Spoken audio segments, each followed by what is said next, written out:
My name is John Dennis Bradley, Dennis for my middle name, Bradley for my last name.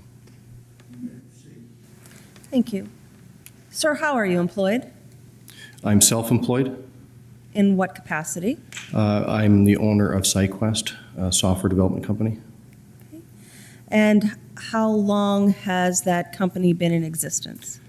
Officially since 2001. Okay.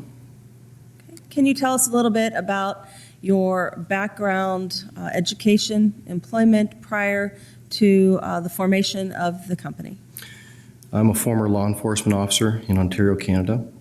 I was employed with the Durham Regional Police Service from 1988 through to and including April 2006. I spent 10 years in uniform, and then I was transferred into the Major Crime Branch, where I led the Technological Crimes Unit. My background in training involves several courses at the Canadian Police College in relation to computer forensics. I attended the Canadian Police College for advanced investigator training, as well as professional training outside of the law enforcement community. Okay. That takes us up through what year? That spans up most of my career. In 2000, I was transferred to major crime. In the year 2005, after spending 5 years in that unit, conducting several investigations, I was promoted to the rank of sergeant, at which time I was transferred back to uniform in charge of a platoon of officers in another division. Following a 10-month period, approximately, I left law enforcement and took up a position with the Scotiabank as a director in charge of technological crimes and investigations. All during this time, I had started a software development company in 2001 under a different name. At that time, I believe it was called Armor Data, and it was in a purpose to distribute software that I had begun developing while I was a police officer. And at the time that I was now with the Scotiabank, I found that banking was not of interest for me, and it didn't fulfill my desires to further my abilities in the computer forensic industry. So I quit the banking field, and I subcontracted for a couple of months doing computer forensic investigations involved in criminal defense, criminal prosecution, and litigation. And after about 2 or 3 months, I decided to form a full-time business. I renamed Armor Data, which was a part-time business, to a full-time business conducting primarily computer forensic services for litigation purposes, and a smaller focus on the software development, which was continual throughout that whole period. Approximately 2 years ago, the increase in demand for my software actually made me change the focus of the company to do about 95% software development and training in the field of computer forensics and 5% on actual professional services. In connection with your employment as a police officer in Canada, did you ever have the opportunity to testify as an expert witness in the field of computer forensics? Yes, I have. Okay. In what jurisdictions besides those in Canada? It would be, the only ones I testified were within Ontario, Canada. Okay. In connection with your company, have you had the opportunity to testify as an expert witness? Yes, I have, on a criminal defense case in the city of Toronto. That was approximately 2 years ago. Okay. Your Honor, at this point, I would tender the witness for voir dire or submit as an expert in the field of computer forensics. No objections, sir. Ladies and gentlemen of the jury, the witness will be accepted as an expert witness in forensic computer analysis. You may continue. Okay. What sort of software have you developed that allows the interpretation of internet search history? I have a product called Cashback right now. its main focus is for the analysis of internet cache and history and cookies in relation to the browsers commonly used today by people to surf the internet. Okay. Can you give us an explanation of what the cache is? The cache is spelled C-A-C-H-E, which is a play on terms. It's stored or hidden copies of information when you're actively on the internet.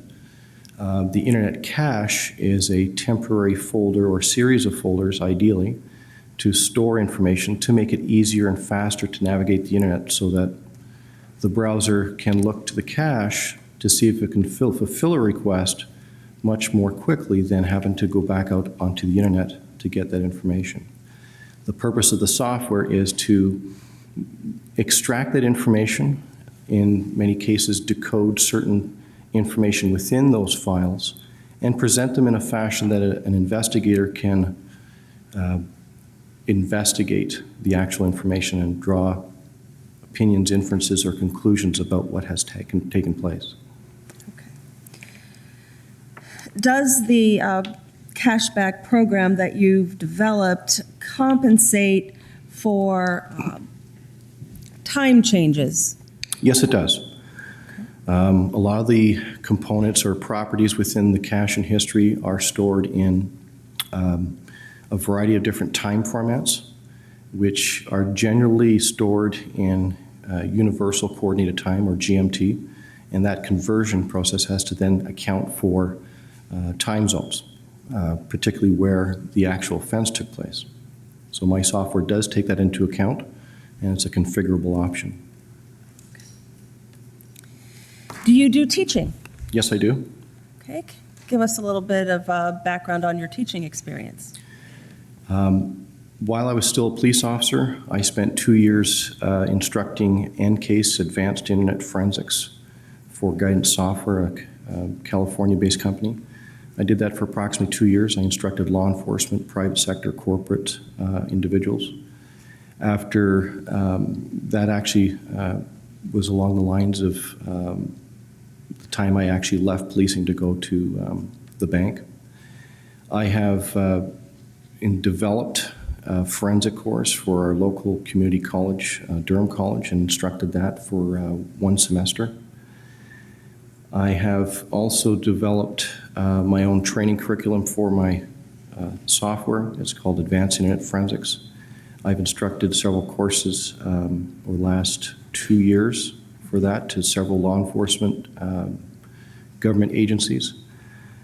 And I also am sometimes a guest speaker at events such as techno-security conferences and techno-forensics.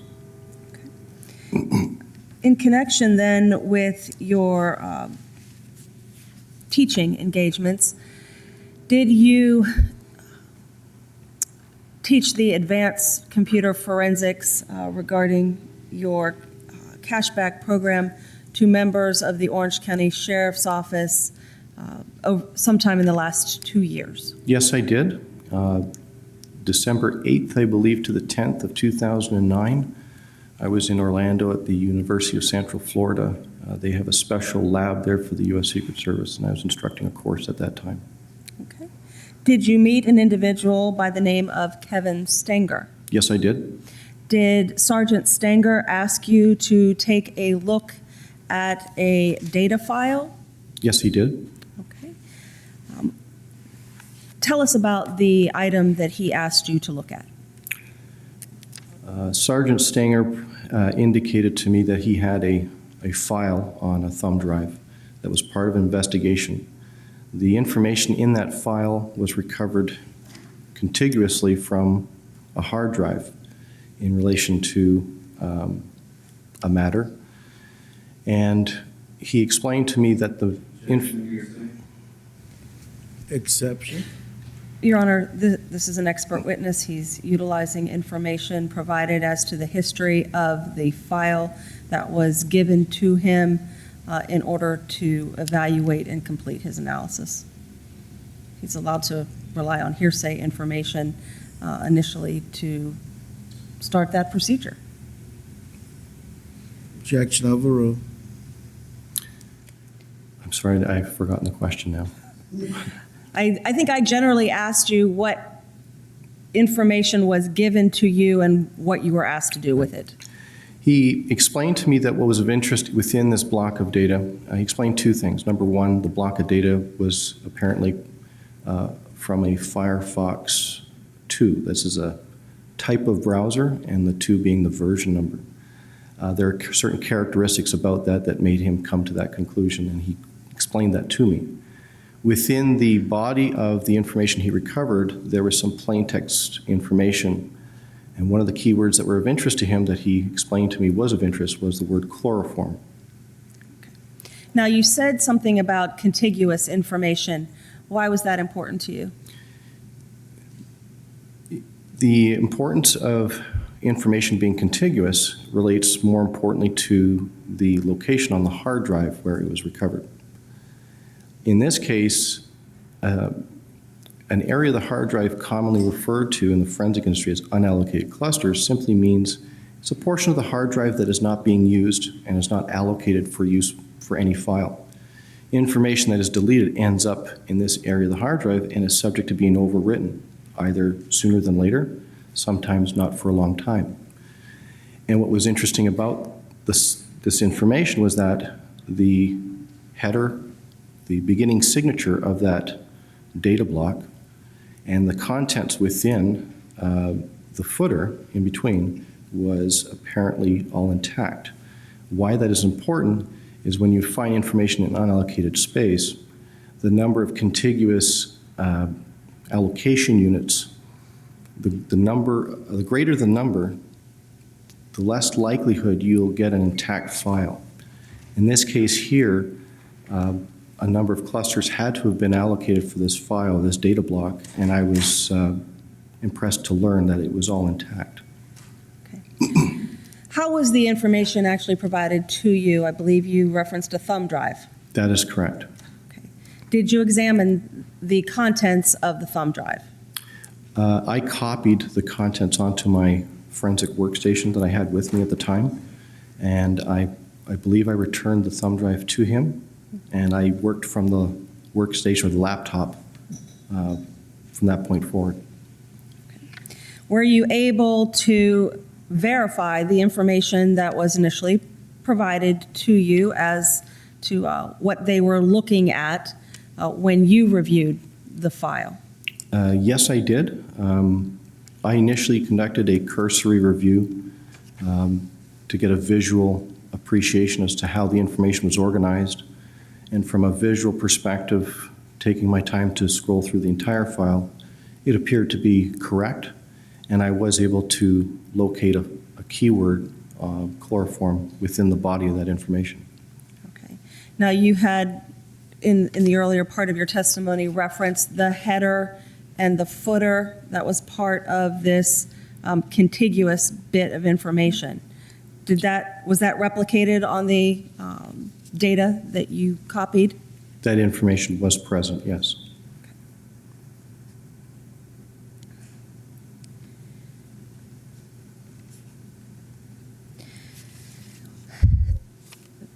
What was the size of the data file that was retrieved from the unallocated space?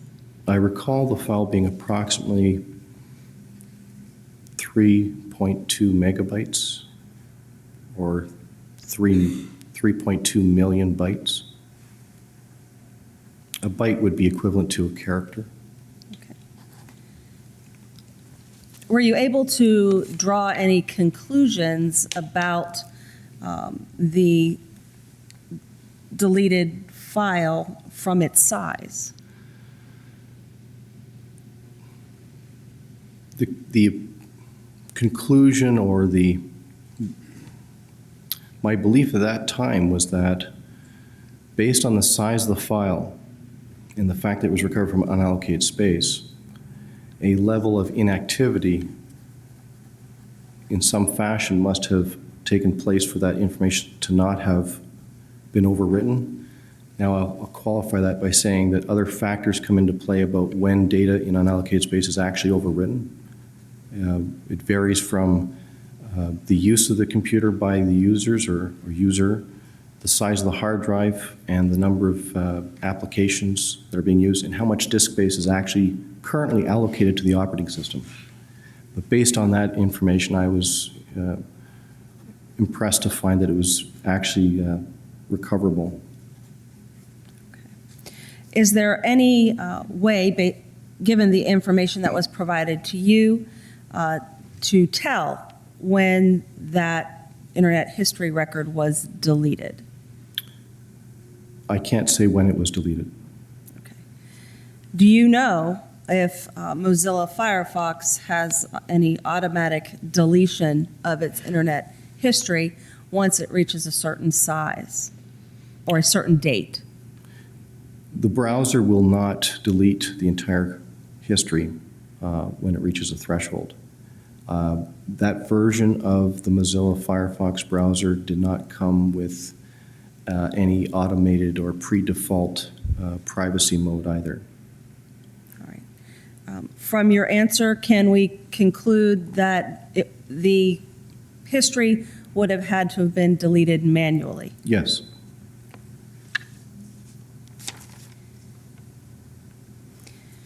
Once you did your preliminary review of the information provided to you, what was your next step?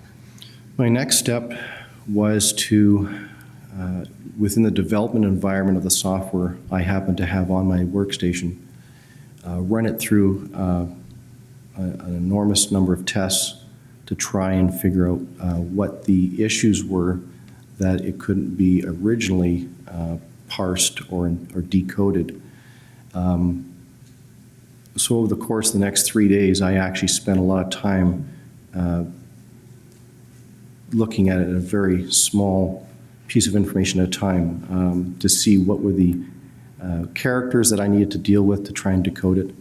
And essentially, I spent a lot of time trying to understand how this was different from anything else and work around that from a development perspective to decode it. All right. After spending that period of time with the information, were you able to parse or decode it? Yes, I was. Okay, and how were you able to do that? I was able to write or improve the functions within the software to deal with some anomalies that were present in this file and run it through a number of repeated tests to make sure that it was parsed. I was able to corroborate the work that I had done using a third-party reliable software to account for all of the markers that would tell me how many records I should be finding. Does the cashback program generate a report? Yes, it does. If I may approach the witness. You may. I'll show you what has been introduced into evidence as states 165 and 166.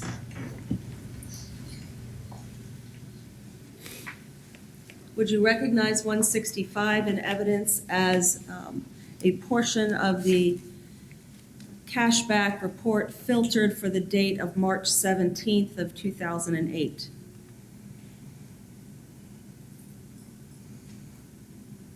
Yes, I recognize this as a cashback report with information dated on that date. Appears to be a cashback report. Same for 166 in evidence. Do you recognize that as the same filtered for the date of March 21st of 2008? Yes, with the exception of one entry at the start for the 20th.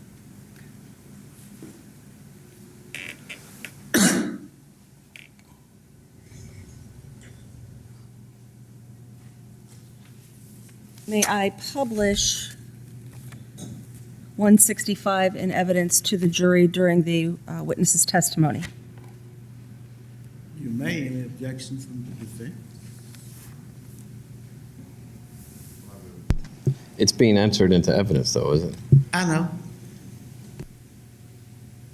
It's already in evidence. I thought maybe you may have some additional objections. Just asked. I'm just wondering whether or not you have any additional objections. None, sir. Okay. You may publish.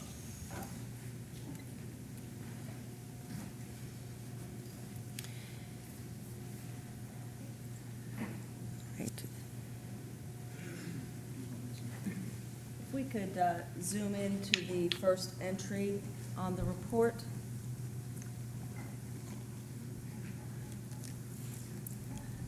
All right, Mr. Bradley, can you tell us what is displayed at the top of the report and what each of those items mean? I have a portion that seems to superimpose over top of a report. Is that the portion you're referring to? Yes, the superimposed portion that we zoomed into. This is a single row entry in the report with some headers or column header information.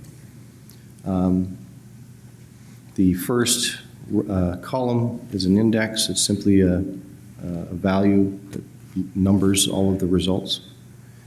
The URL ID is a primary key database value to correspond to the actual file that now houses the decoded results. The type column is a visual representation of the type of browser from which the data was extracted. The visits column represents the number of times that particular URL was visited.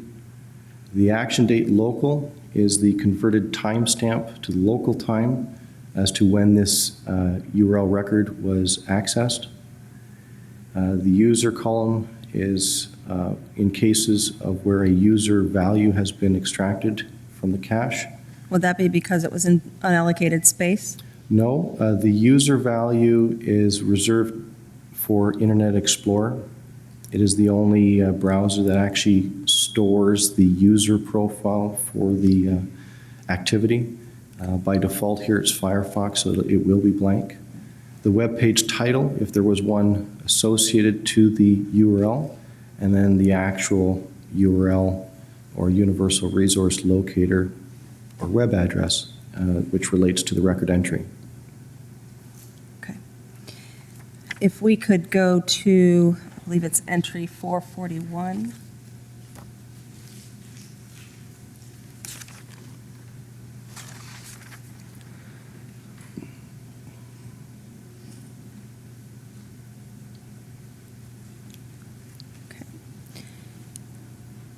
What information is being imparted by the cashback report as it relates to entry 441?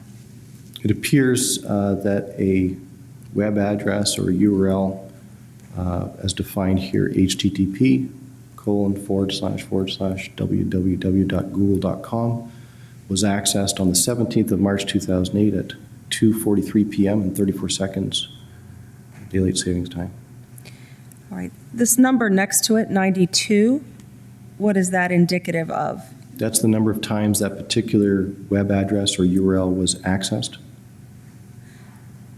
Accessed Visited. within what time frame? In the scope or the parameters of the data that I extracted. Okay.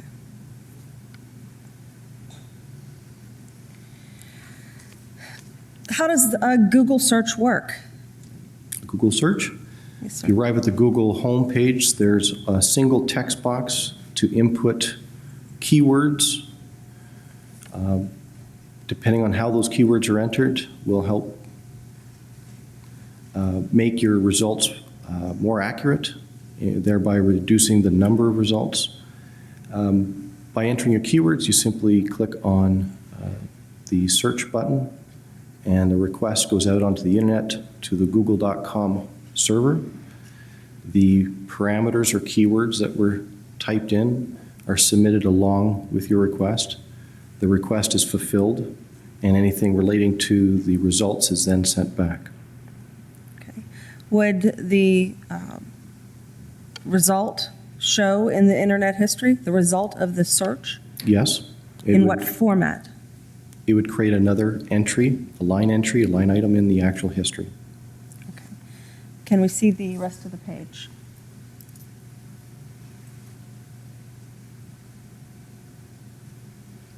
All right.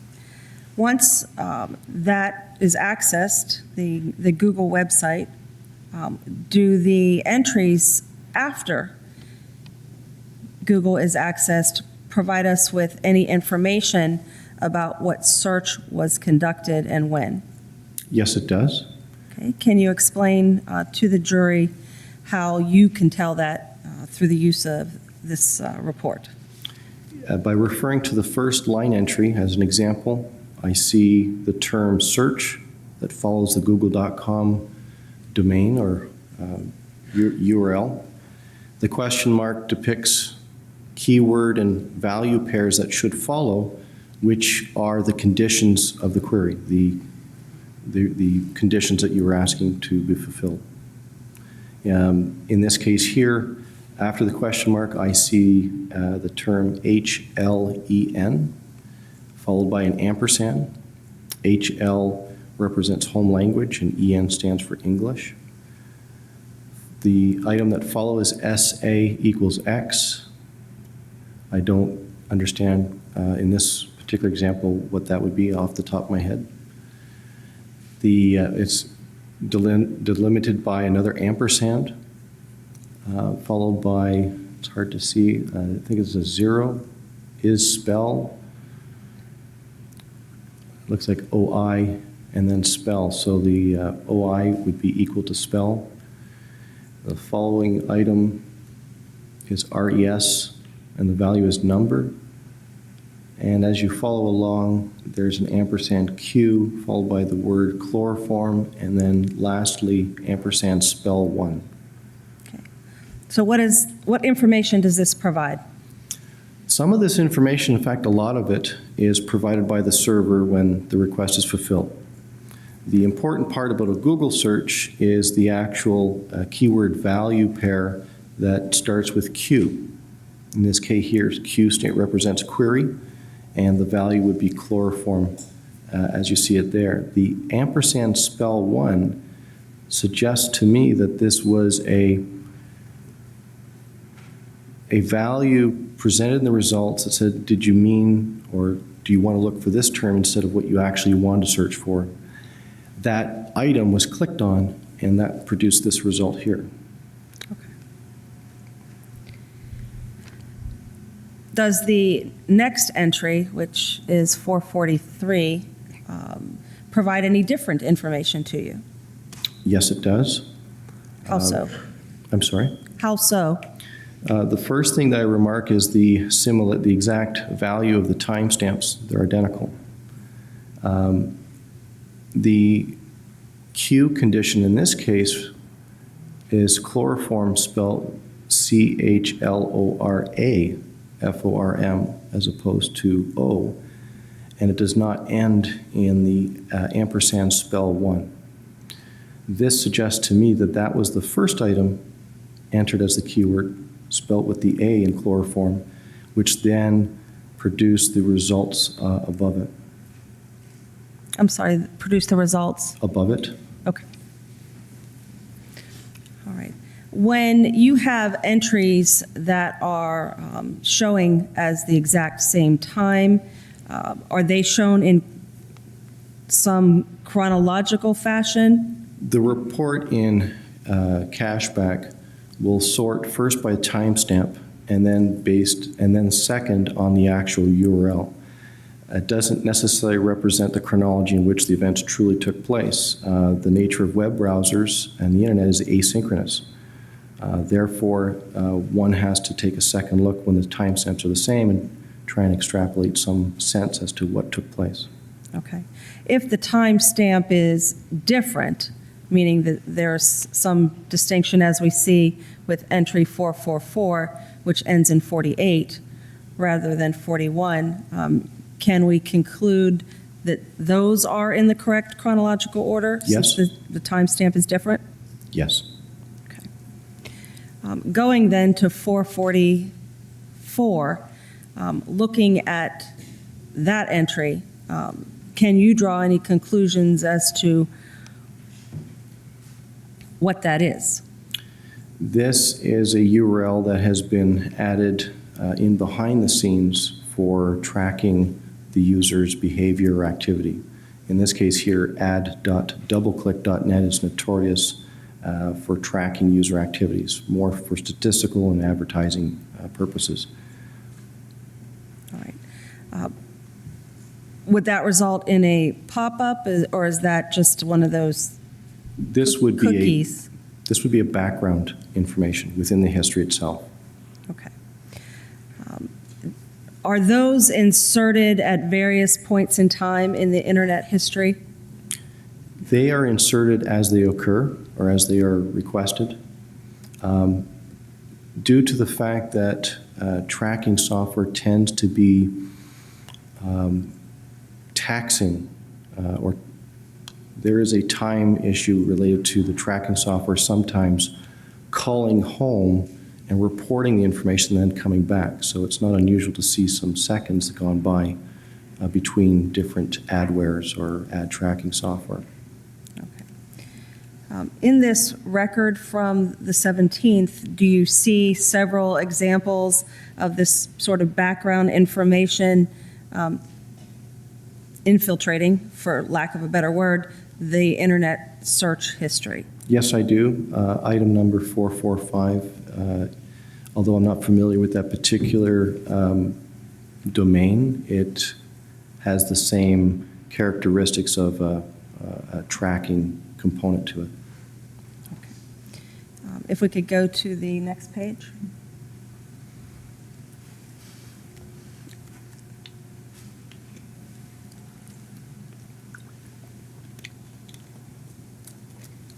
Okay, is the entry at 4, I'm not talking about the time, I'm talking about the entry on the left column, 446, one of those background entries that you were just discussing? I believe so, yes. Okay. So at 447, is that the same thing or is that something different? I believe that is also the same thing. Okay. How would that, since MySpace is included within there, how would that appear to the user? This would not appear to the user necessarily as you see it. I would believe that a lot of this information is driven by cookies on the system, and when the adware recognizes certain types of information, it will respond accordingly. In this case here, there may have been a auto login or something off to the side on the Google homepage in response to just the user's activity. If we can continue to the bottom half of the page.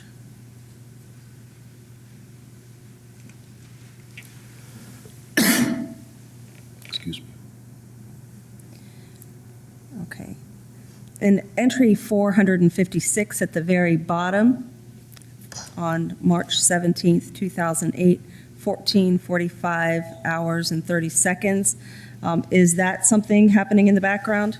No, this appears to be a typed or a bookmarked URL. Okay.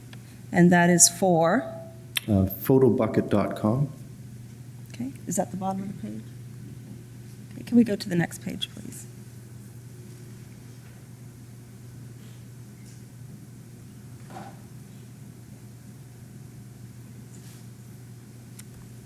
Okay. As we continue down this report, do you see activity on the PhotoBucket website? Yes, I do. Where at? Items, I believe 457, 458, 459, 460, 461, and 462. Once you get past activity with PhotoBucket, at 463 at the bottom, there's another entry at 1,453 hours and 25 seconds. What is that entry? This states http://en, I apologize, http://en.wikipedia.org/wiki, W-I-K-I, /CHLOROFORM, chloroform. What is that? This appears to be a item in the search results from Google that were selected, and this caused the entry to be inputted into the history.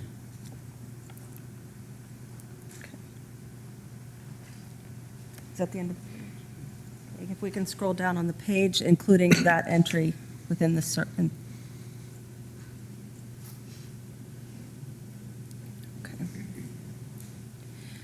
As you continue down the report, entries 464 through the end at 471, can you tell us what's happening on the computer? Just need a moment here to look at your timestamps. Yes, sir.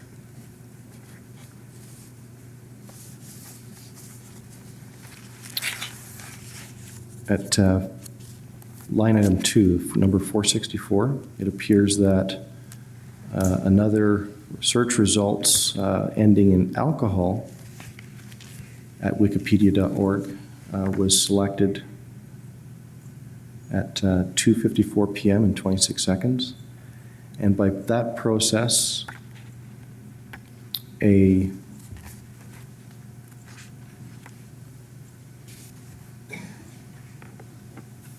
actually, I will go to the next item, 465. Yes, It would sir. appear to me that that item was selected first. It is a URL that seems to support the search results, and by process of selecting line item 465, the return was item 464, the wikipedia.org URL ending in alcohol. Okay. Can you tell us if 465 is a Google search utilizing a certain search term? I believe what this is, and I'll actually go back to the original question about how a search is done. When you commit a search, information is brought back to you with results, and those results can have the same syntax or format as a query that you yourself created. And what that does is it recommits. If you click on a search result, it'll recommit that information as if you had typed it yourself to have that request fulfilled. And in this case here, the search results, as you hover over a hyperlink, it could be a picture, it could have a title of an article. Underneath there, the instructions will look similar to what you see here on the screen.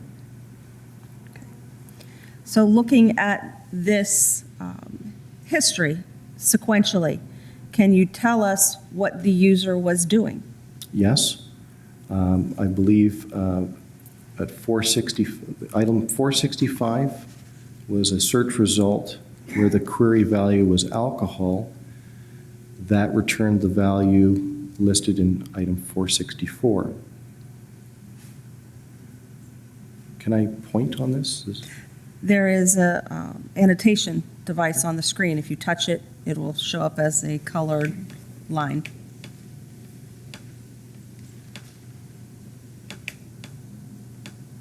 This result caused that result. Or that result caused that result. This result caused that result. This result caused this result. And I believe this result caused that result. Is this active user activity clicking through items that are presenting themselves on the screen? Yes. If we could go to the next page, if that is at the end. And we can clear this. All right, as we continue in chronological fashion, can you tell us what's happening on this computer?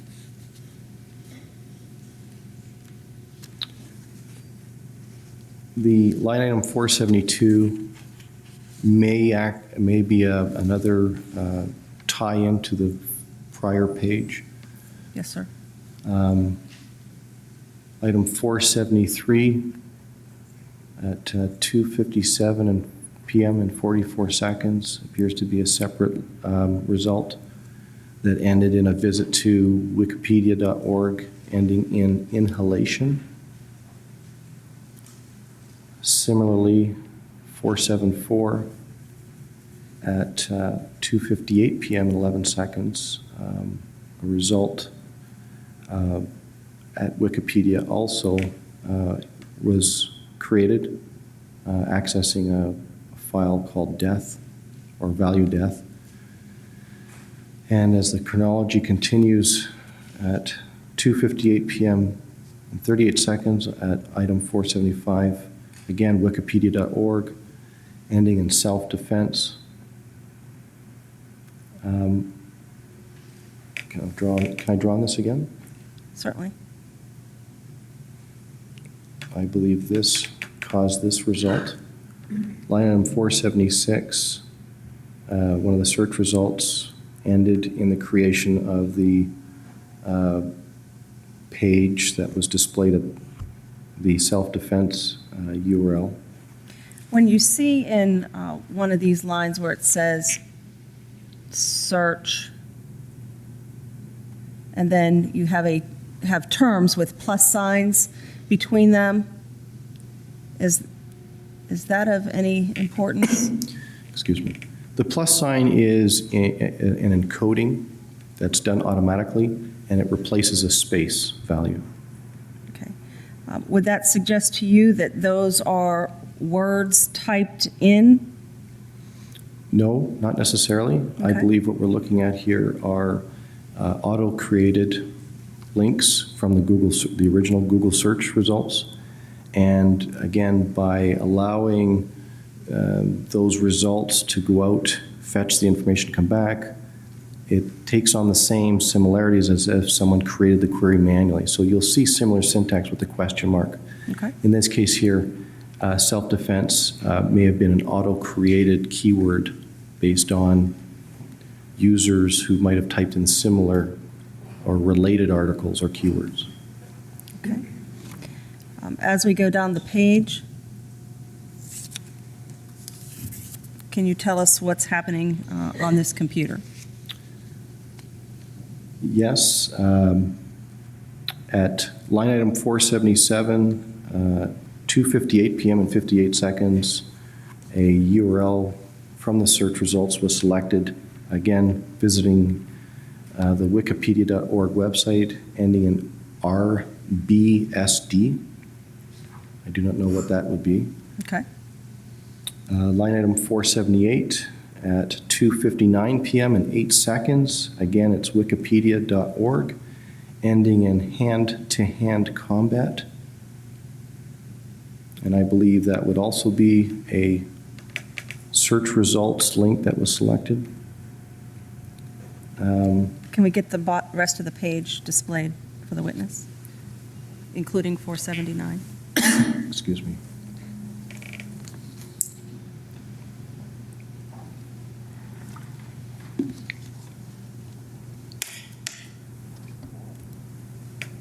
Thank you. Let me clear that. All right, if you can just continue on in like fashion and tell us what's happening on this computer. At line item 479, at 3 p.m. and 4 seconds, a search results was selected, which appears to have generated the following item, 480, at 3 p.m. and 14 seconds, which is again at the Wikipedia website, ending in head injuries.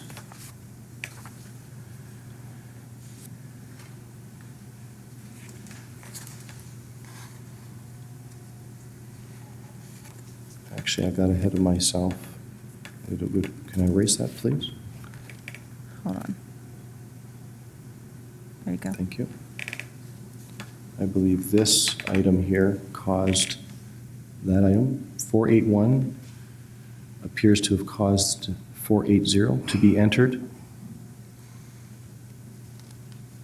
And shall I continue down the list? Yes, please.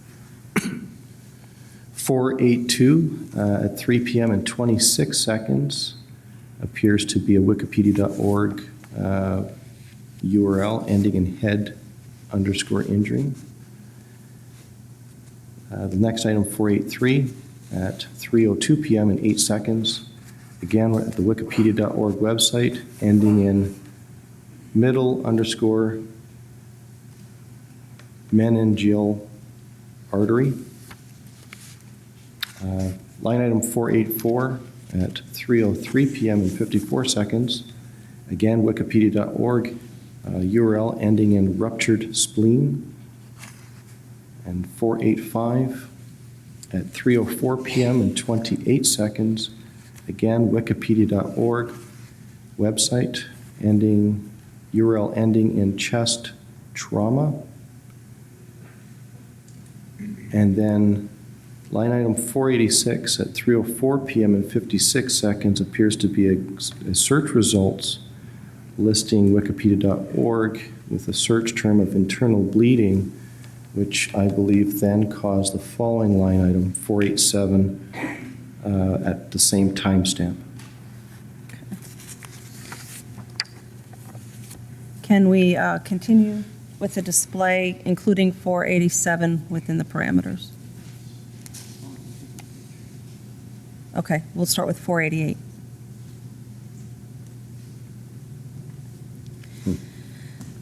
All right, once that series is gone through by the user, we have these page add to displayed.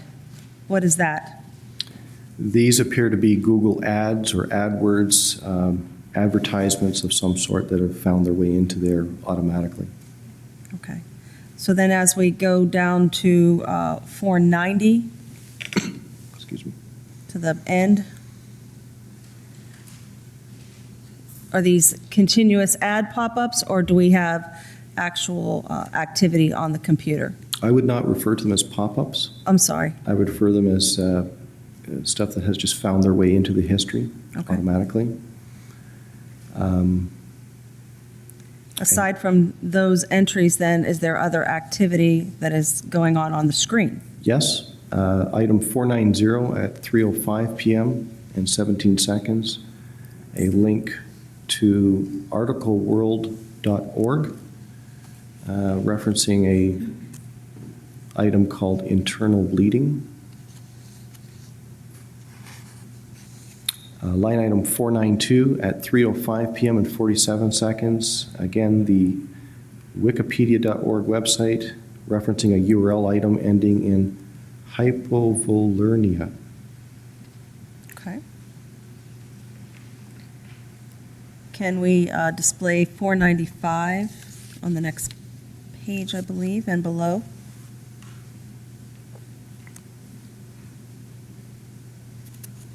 Let me clear that annotation. What are these from 495 through 501? I believe these are all auto-created adware or ad items, advertisements, I should say. And also, I see an item there, line 498, referencing myspace.com. I don't know exactly what it refers to, but it seems to appear to have been created automatically in reference to perhaps a cookie stored on the user system. Okay, if we can go to 502. Stop before we continue. Yes, sir. All right, ladies and gentlemen of the jury, we're going to take a 15-minute recess at this time. I'm going to ask you not to discuss this case among yourselves nor with anyone else. We'll be in recess for 15 minutes.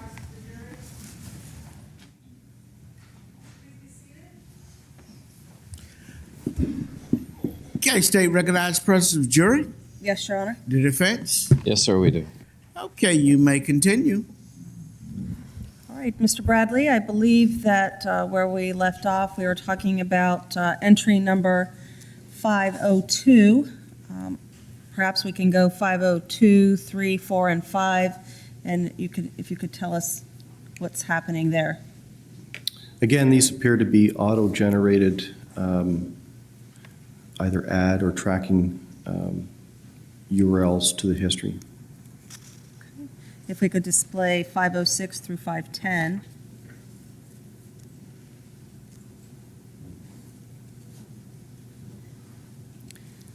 Same for those entries. Yes, that's correct. Okay. And then if we could go to 511.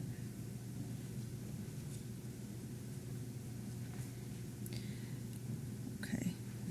What activity is showing on the computer with this entry in the sequence? Excuse me. This appears to be a facebook.com URL ending in reqs.php. It appears to be an item that was accessed by a hyperlink that was perhaps saved as a bookmark. Okay. Active user activity to I believe this is user activity versus something auto-generated. the number 8 The number of times visited, since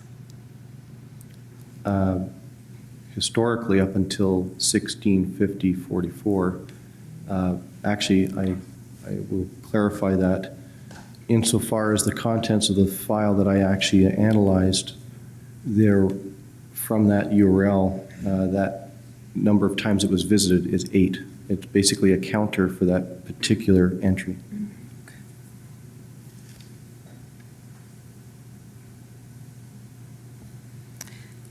Okay, that is 511. If we could display 512.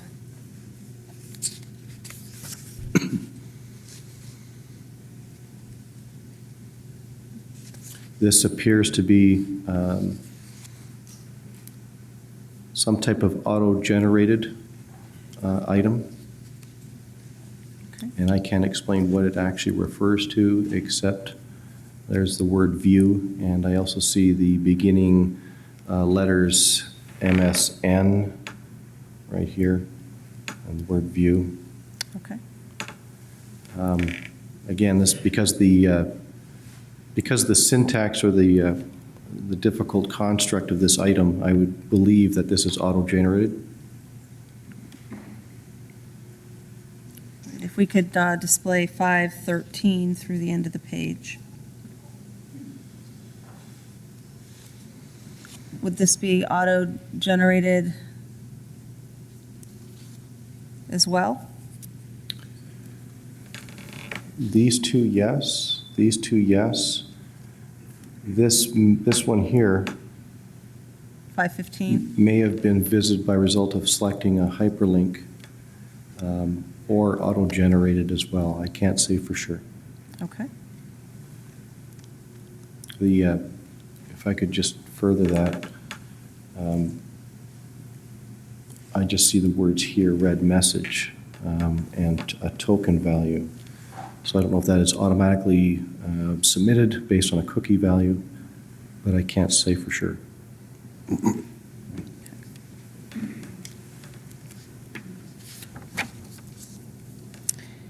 Okay, if we can display 517 through 519. Excuse me. Can you tell if this is, again, the auto-generated signature in the URL? This one here, yes. This one here, I'm not sure. The one that has the MySpace information? Yes, that's correct. And if you could erase that portion for a moment, please. I see of interest here an index, which appears to be a default page at the MySpace profile, so it's a profile. And I see view profile, and I see a token ID. Again, this could be something that the user selected, and that availability of the URL to be selected might be the cause of a cookie on the system.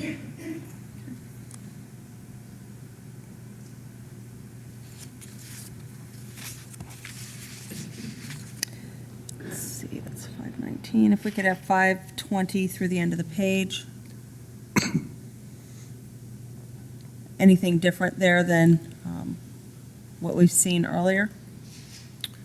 This one here is slightly different. The first one, line 520. How so? It says profile myspace.com index, question mark, user action, user view profile, and friend ID. This appears to be something, again, it appears that it might be a auto-generated option based on a cookie on the system. Okay, this indicates, Number of time visited. These two items here, again, appear to be auto-generated adware of some sort.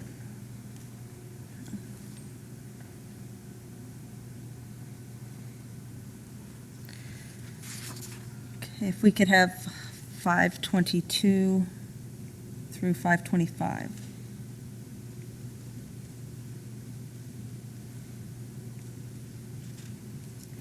Okay, I think 522 actually starts on the page ahead, but it starts with page add to. Is that the auto-generated information? I apologize, I couldn't hear the question. 522, this is the bottom half of it on the printout, but it appears to start with the http:// page add to. Is that one of the auto-generated I believe entries? Yes, correct. Okay, so if we then go to 523, what can you tell us about that entry? This appears to be an option of selecting to view an album with a friend ID indicated here, view album, which would support this first portion of the web address, view more pics MySpace. Because it's intermixed with the rest of the history, it would support the possibility that it was auto-generated based on a cookie and the user selected that option. It's also further supported by the fact that the visited count is actually greater than 1. 724 is what? 524? I'm sorry, you're right, 524, I misspoke. Excuse me. Again, I don't know what exactly this website or web URL refers to, but it appears to be auto-generated again. All right, and then moving on to 525. This entry 525 is a URL that's generated when someone visits an ID profile on the Facebook website. And either the person typed it in, which I doubt, it appears to be something that, again, might be a auto-generated option on the web page based on a cookie or possibly a bookmark. Okay. Is that user activity? Yes? All right, then if we could get 526 through the end of the page.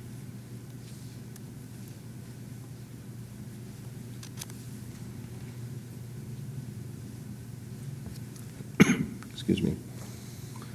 Taking a look at that, can you tell if any of that is user-generated activity as opposed to created by the system?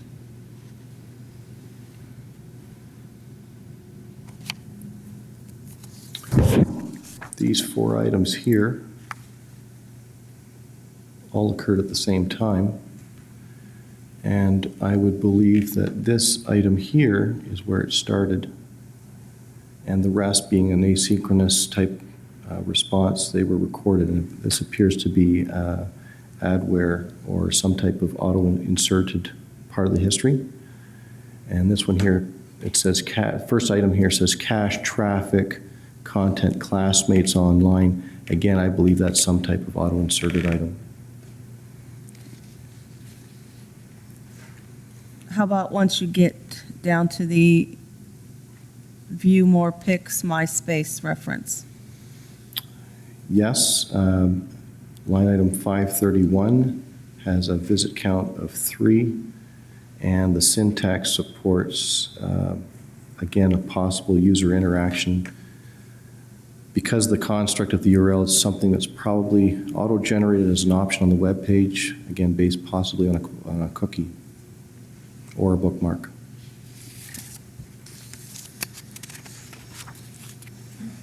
If we could move down to 545.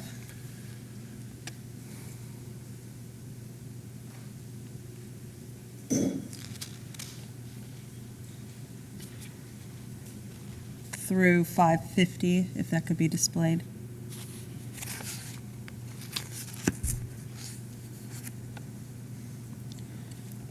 Is this activity on Facebook.com? Yes, it appears to be so. User-generated activity?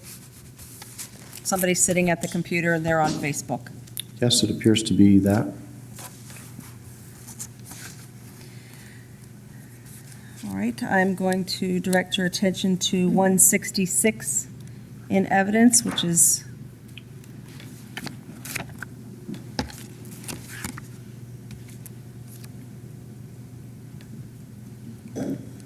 March 21st of 2008. The information at the top, the same as explained on the other report? Yes, the columns are the same. Okay.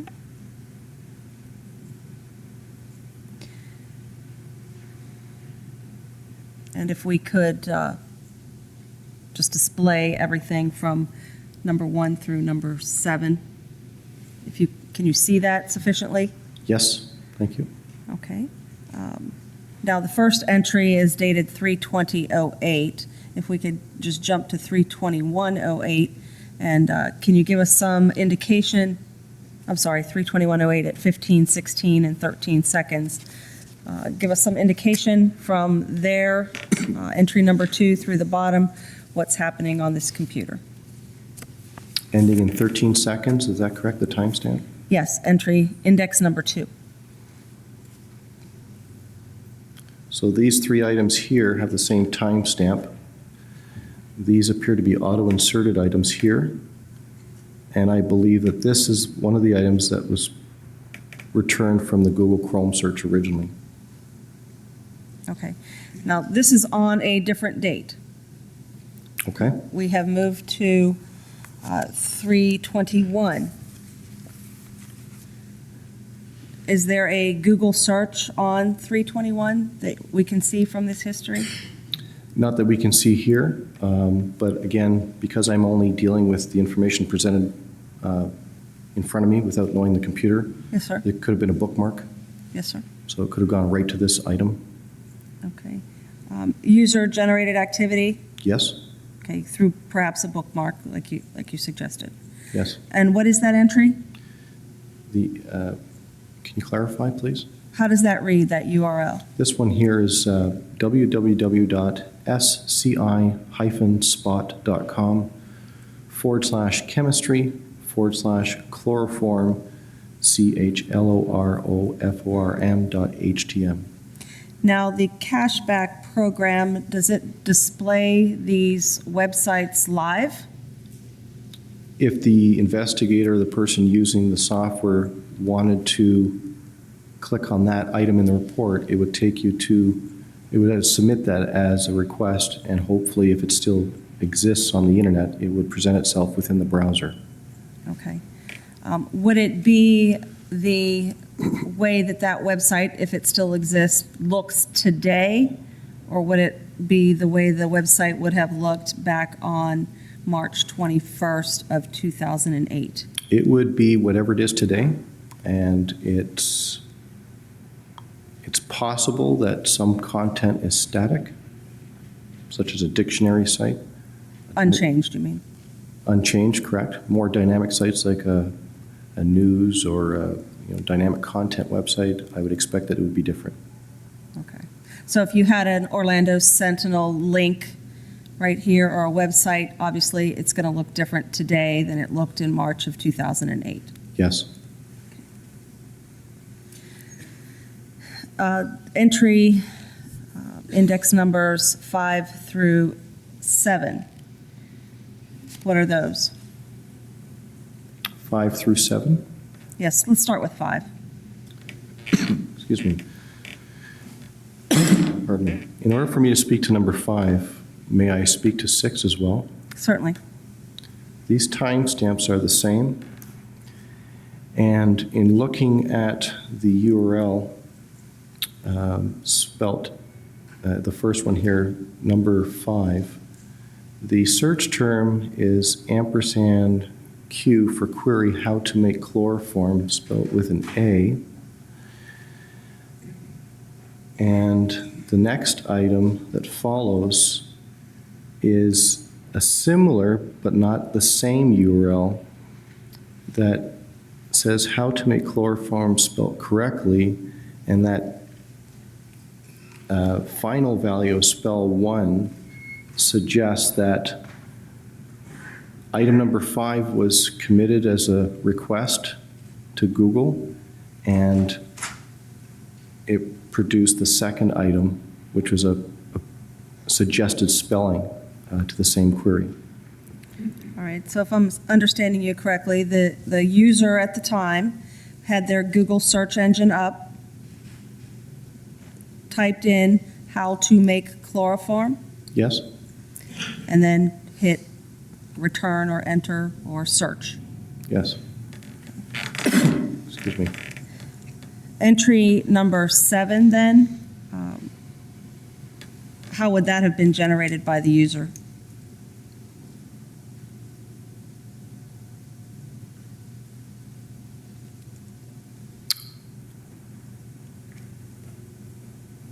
Again, going back to number 3, if we're looking at an entirely different date, I would believe that some of these items might have actually been bookmarked.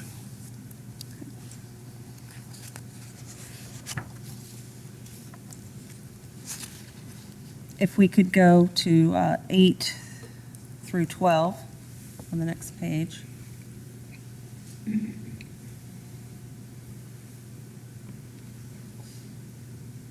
All right, do you see 8, 10, 11, and 12 being system generated? Yes? Okay, so then if we look at number 9, I don't know if we can zoom in a little better on that. How does this end up in the history? This appears to be a result of a search for chloroform through Google, and then, or just a search for the word chloroform, and this is a result that was then generated by selecting one of the results. Okay. If we could display number 15.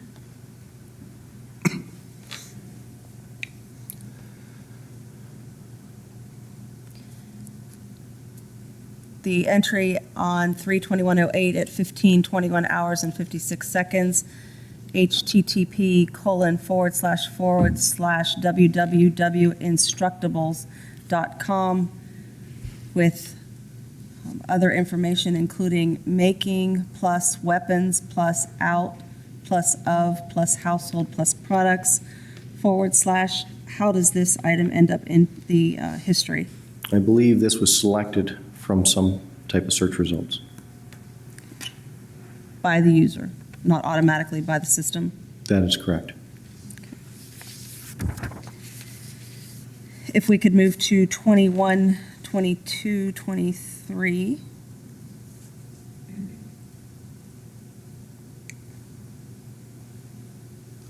Do you see that sequence? Yes? Okay, those all have the same timestamp. Yes? How does this information end up in the history?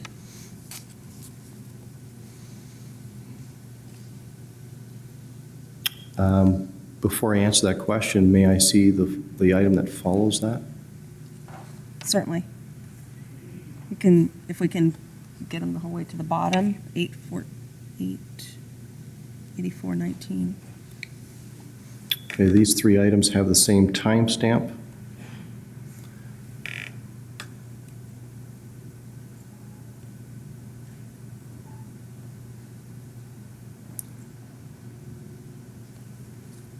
I believe this is the search result that was selected because of the URL encoding. When I say URL encoding, the %220 is a hexadecimal representation for space, and that's returned by the request. And in fulfilling that request, a JavaScript item was called, as well as another one here. Okay.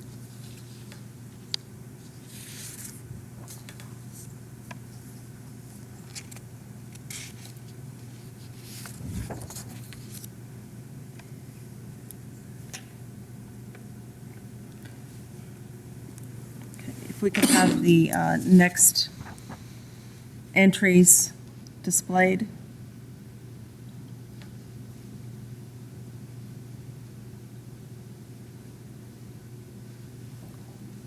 All right. Item 1528. How does that end up in the history? Can you tell from the record?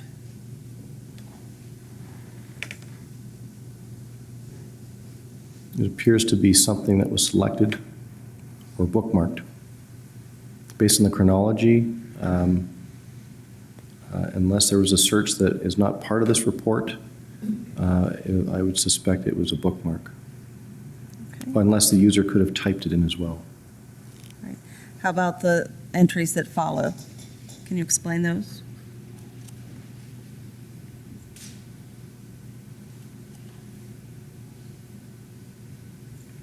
Items 29, 30. Yes, as we continue down the page.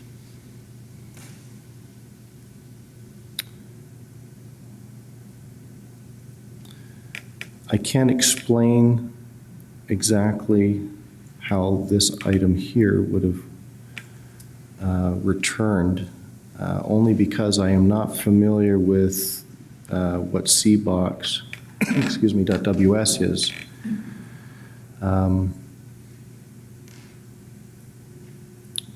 However, the 2 tends to indicate a server, a secondary server that fulfills requests versus a primary server. And the next item, being a different timestamp, is possibly something selected again in relation to the 2 preceding URLs. But that's the extent that I can explain that. Okay.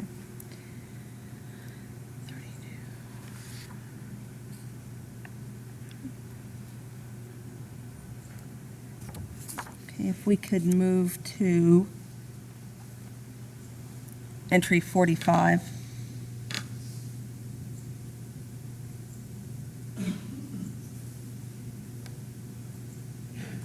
Actually, if you could give me 45 through the end. Okay, can you see entry 45 at 15:26 and 24 seconds? Yes?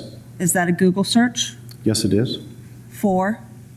The words neck breaking with a space in between.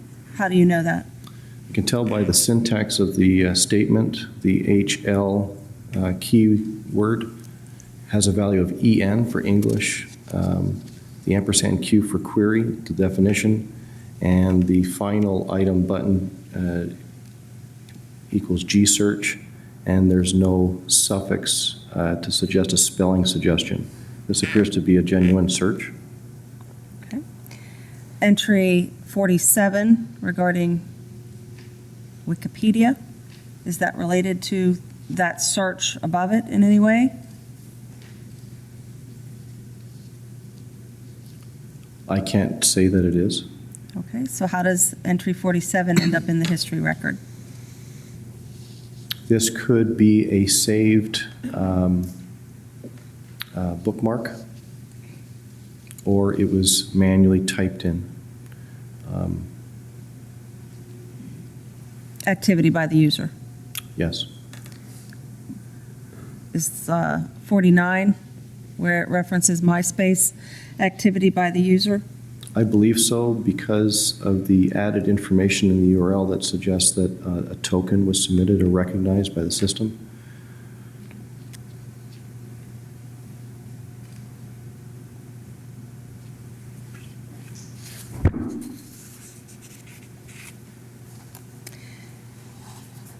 And if we could move to entry 55.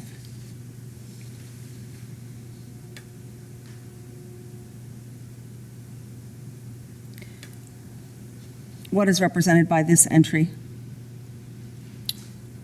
The URL here is from the Facebook.com website. It can be looked at as a hierarchy or a path.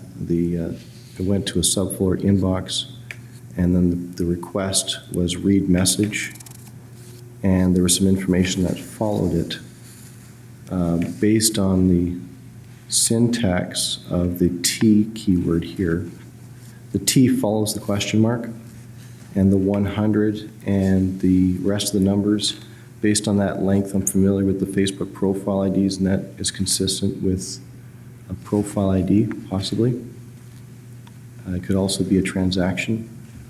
And the M-Box, I'm familiar with that. That appears to be, again, a user-generated item, but possibly by result of selecting an item that was presented on the web page by process of a cookie or a bookmark. And as we move past this entry on 3/21/08 at 1500 hours, 29 minutes and 10 seconds, if I may approach the witness with the remainder of the report. You may.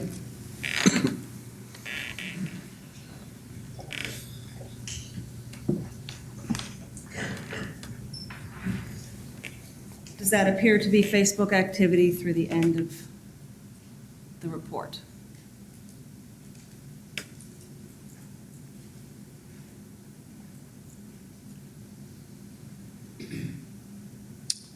Yes, with the exception for two ad tracking items. And if you could continue to flip through the Oh, I next see. several pages, is that all Facebook activity?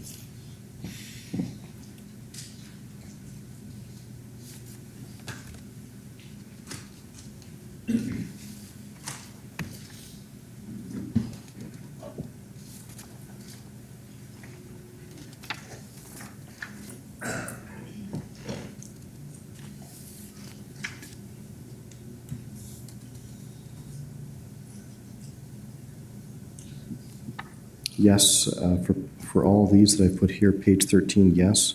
Again, there's at least two items in here that appear to be auto-generated ad tracking.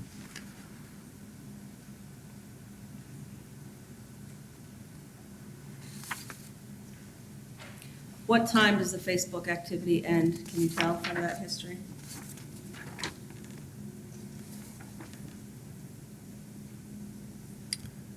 Twenty-first of March, 2008 at 3:37 p.m. and 14 seconds.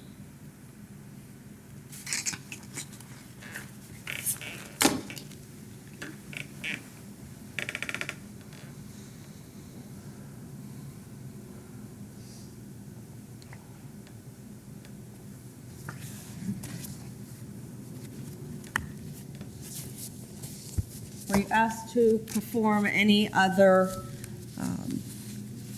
examination for the Orange County Sheriff in connection with this case?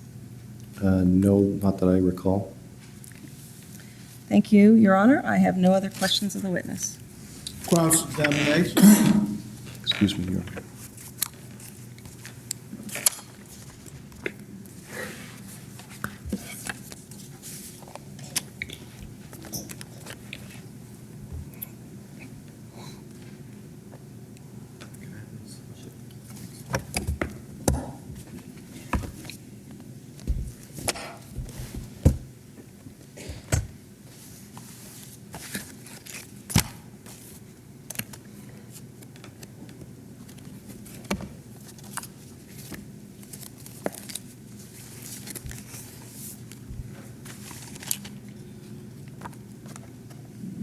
Good afternoon, sir.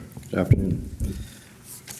I'm trying to put a lot of what you have into context, and I want to go over it with you. Forgive me if I'm a bit repetitive as to what Mr. Burdick covered with you. Let's start off with actually, you were originally approached by Mr. Stenger, correct? Sergeant Stenger? Yes, that's correct. And the reason he approached you is because he was using your software and there was a bug in it. Well, I would say there was an issue in the way it managed Firefox 2 history. Right. He couldn't get it to work correctly. The software functioned correctly in the state in which it was at the time dealing with Firefox 2 history. In this particular case, it was an extraordinary circumstance, an extraordinary version of the history.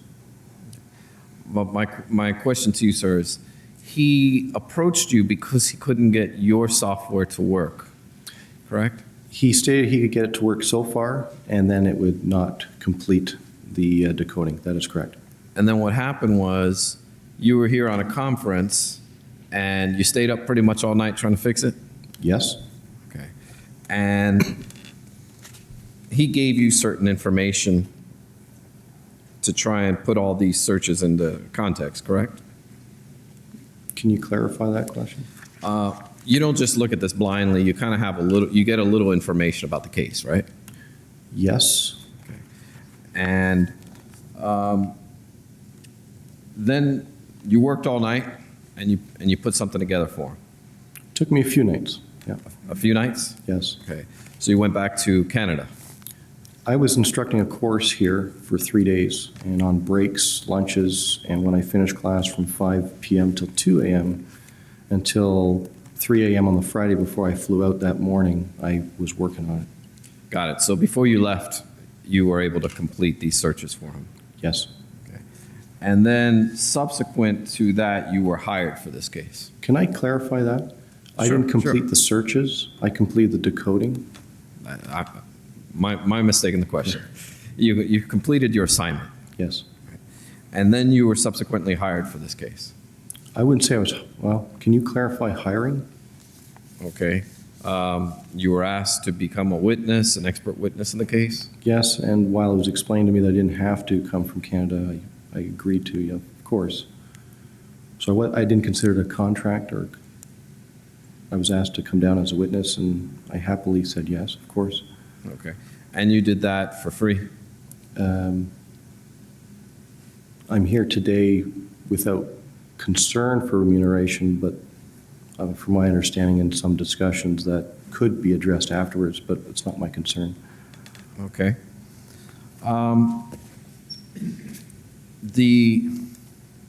You haven't discussed how much you're going to get paid yet? Not worried about that, Okay. but we have. I'm sorry? We have as far as what the state is willing to pay, but that is not a concern to me. Okay. Is it the advertising that's concerned to you? I don't understand there is no concern for me to be here. Okay. You're involved in the biggest, in a high-profile case. You're aware of that, right? Of course. Okay. And this is your software that you're testifying about. Yes. Okay. And it's something you developed. Yes. Okay. And if I were to go to your website, would there be any advertisements about you testifying in this case? There is a link on the homepage that I put up a few weeks ago in regards to a specific and single article that referenced my name and the software, and I only put that up recently. Kind of a subtle way for people to see how cashback might have been used. Now, insofar as to support or to explain, excuse me, your reference to the word concern, Firefox 2 is long ago deprecated, and at the time it was in transition to version 3. Most people were already adopting version 3. So it was a vendor's choice as to whether to go back and recode against a soon-to-be obsolete version. And that's kind of where we are today. So if I go to your website, right under the name Cashback 3, is there a section there that says #1 choice for internet forensic investigations? Yes? And right below that is an article that you posted about your participation in this case? Yes? And do you consider that advertisement? Of course it's an advertisement, but it's subtle. I mean, it's been 2 years now, and I haven't sent a single promotional anything to promote any involvement in this case. The only reason why I put that particular item up is because Sergeant Stinger sent me an email to indicate, hey, you might be coming down here after all. Your picture's here, it's talking about you. This is a small something to support the validity of the software for those who are looking at it. It certainly doesn't hurt the promotion of your product, though. No, it doesn't hurt, Now, but I'm not I'm sorry? I'm not overwhelmed with phone calls right now either, and it's been up there for a few weeks, so. Could that be The purpose wasn't to make money off it. The purpose was simply to support those who were deciding, is this a valid tool or recognized in the industry?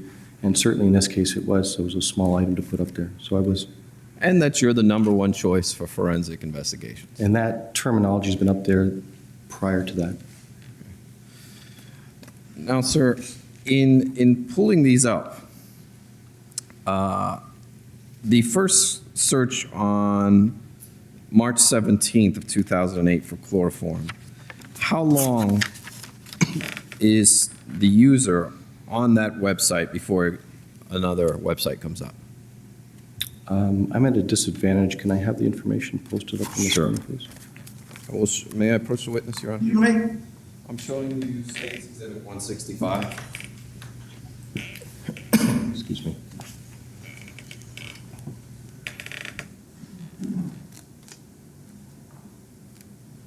And what was the question again, please? In How reference to- long was a person who was visiting that site looking at the website for chloroform before another page came up? This is a 57-page document. I'm not sure where I'm supposed to start looking. Sure, I'll tell you, I'll direct you right there. The 1:43 PM and 41 seconds, On which date? The 20, March 17th, excuse me.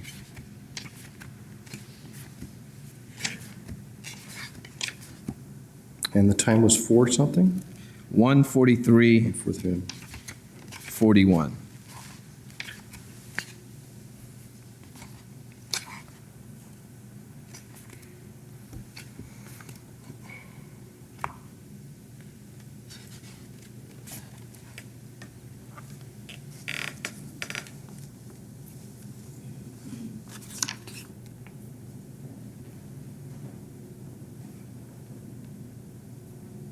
Okay, I'm at 17th of March, 2008 at 2:43 PM. Yes, I guess 2:43, yes, there's an hour off. Okay. How long before someone goes to the next, before another page is gone to? Oh, you're looking at the next item, which is 2:43, 41 seconds. Yes. Appears to be 7 seconds. 7 seconds, okay. So after looking at chloroform for the first time, 7 seconds goes by and then another page comes up. Well, the first item that you referred to was the google.com homepage. And the second item was the search results at 41 seconds. Does that answer your question? I think you did. It's 7 seconds, right, we're talking about? Yes? Okay. All right. Now, the next time chloroform is brought up at 1:53:25, how long is a person looking at chloroform before another page comes up? You said 1:53, you mean 2:53? I'm sorry, 2:53. I'm off and out.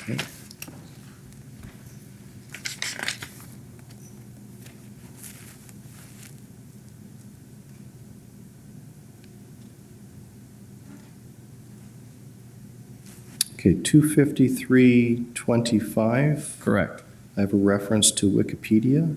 right? Okay, so I'm there. What was your question, sir? The next time another page comes up, 1 second later? okay? So you got 7 seconds, then 1 second, correct? According to the history, yes. Okay. Now, Now, I should explain something before we go. I know where you're going with this question about the seconds and the time elapsed. but I don't want you, answer- I want you to just answer my questions if you Certainly, can. okay. If you feel you need to explain, we can. I object the witness is trying to respond to the context of Mr. Bai's question. Sustained, did you finish answering the question, sir? Thank you, Your Honor. The purpose of my role is to decode the history. By reviewing the timestamps that were decoded, we have a chronology. Now, certainly, one of the checks and balances from a forensic perspective is to take the results and then if they're not, if they raise questions such as a 1-second disparity, how is it humanly possible to get a result and then go on to something else? And how is that done? Based on the clues left behind in the beginning part of the chronology, one might try to replicate that using an experiment or a series of experiments. Those were not requested of me, nor did I do them. I totally understand. So I can't speak to why there might be a 1-second discrepancy between two visits. No one's asking you why. Okay. and Mr. Bradley, we totally understand. I'm just trying to get the facts of what you got in the history. Fair enough. Okay. Thank you. Now, sir, the subsequent to that 1 second, there are some other Wikipedia searches for peroxide and things like that, correct? Yes? Okay. And then someone types in at 258:38, exactly what?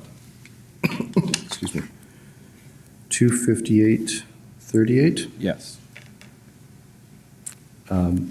I can't say if someone necessarily typed this in, but it's a reference to Wikipedia, and there's a search, a consistent search definition for self-defense. Okay. So maybe someone typed it in, or somehow the screen ended up with self-defense on Wikipedia. Well, I have gone so far as to prepare for today, and I've actually visited at least Wikipedia's website. And my own common knowledge of the Wikipedia is it tends to underscore keywords within documents. So as you're going through, it's just as easy to click on an item, you stay within the Wikipedia website, and lo and behold, you have a new item registered. And for those jury members who are not familiar with Wikipedia, a page will come up and it'll describe an article, and then it might have a link to another topic. Within that Within that website. article. Yeah, Wikipedia is a new name for encyclopedia. Okay. So basically, at some point, self-defense became a topic that was looked at on this computer. Yes. Okay. And after that, at 258:58, it's reality-based self-defense, correct? I see an acronym, if that's what it stands for. Okay. Do you have any cause to doubt that based on what you're reading?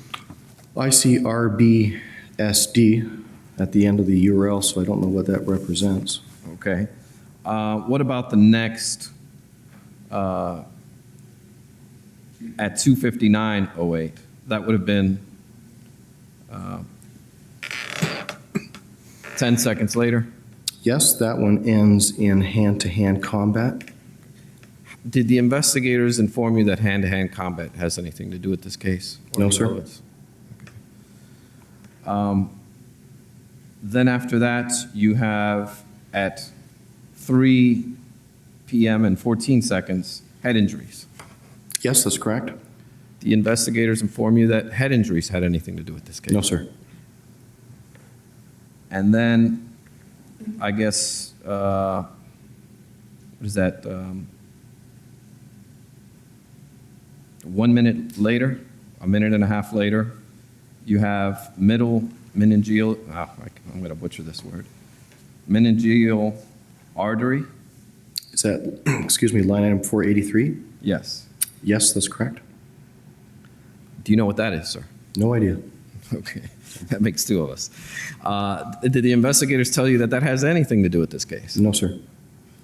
Okay, we'll look at the next one, which is, I guess, 1 minute later, 1 minute and 30 seconds later, 40 seconds? Ending in ruptured spleen. Yes, ruptured spleen. I was not made aware of that being in any relevance. Okay. And then subsequent to that, 35 seconds later, what's the next search? Chest trauma. Did the investigators tell you that has anything to do with this case? No, sir. And those are much longer times that have been spent on the chloroform topics, correct? Yes, correct. And then the next search at 30456, internal bleeding. Yes? Did the investigators tell you that anyone was internally bleeding No. 3 months prior to this case? No, sir? Okay. Then at 3:05:47, I guess that's like 30 seconds later, somebody types in hypovolemia. I can't say that someone typed in Oh, I apologize. hypo, but obviously somehow that was referenced. So somebody's looking at hypovolemia. Yes. Did the investigators tell you anybody had hypovolemia in this case? No, sir. And then after that, you've got some Facebook and some other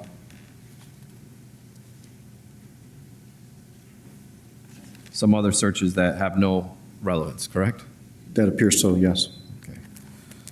All right, now let's go to March 21st. If we, I've got that one. Okay. May I approach? Thank you.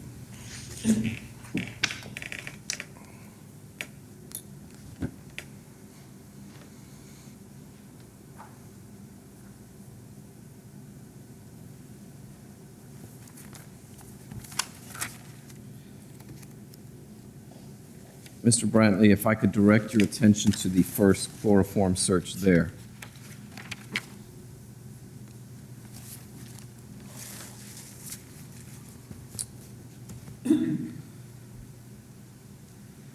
Now, I catch that at 3:16:30, is that correct? Well, you made reference to first chloroform search, and if in your context of search you mean referencing anything to do with chloroform, there's 2 records prior to that, so. Okay. What time do you have? Oh, am I going backwards here? What time do you have the first Line or item the 21st? Line item 3 at 3:16 PM and 13 seconds. And 13 seconds? Or Yes. 30 seconds? 1-3. Okay. Is that a MySpace before that? Just before that? Do you see a MySpace before that one? No. Okay. And that's the first search at 3:16:30, correct? I'm sorry, I don't think we answered the first one. The first chloroform. There's a search. chloroform search at 3:16 and 13 seconds at psyspot.com. Okay. And then 2 entries afterwards is a Google.com search for chloroform. Okay, let's go line by line if we can. Certainly. How many seconds is the first search? Excuse me. The line item 3 at 3:16 PM and 13 seconds for psyspot.com. Yep. And then the difference between that and the next search at 30 seconds is approximately, make me do my math, 17 seconds. 17 seconds?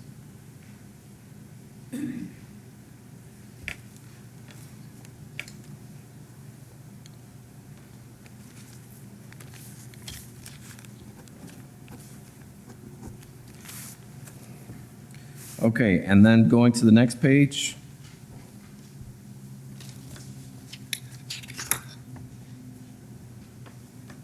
And what am I looking for? How many seconds before the next page? See, I don't quite understand when you say next page. I have The next search or well, entry that you the have. next item with reference to the word chloroform or a portion thereof is line item 7 at 3:18 PM and 55 seconds for psyspot.com chemistry chloro2.htm. And how many pages is that? I mean, how many seconds is that? From the prior one, Yeah. well, you have 1 minute at 17:30, 2 minutes, 2 minutes and 25 seconds. Okay. And then what's the next search after that? or what's the next page that comes up? Well, the next, are we referencing the word chloroform, or are we? Anything after that. Okay, the next item is entered at line item 9 at 3:19 PM and 3:19:16 seconds at druglibrary.org, and it's a big, long URL that ends in chloroformhabit.htm. Right. And what does that come to? How many seconds is it before it goes to that page?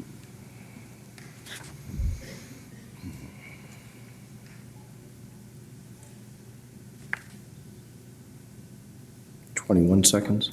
21 seconds. Now, I want to make sure I caught something.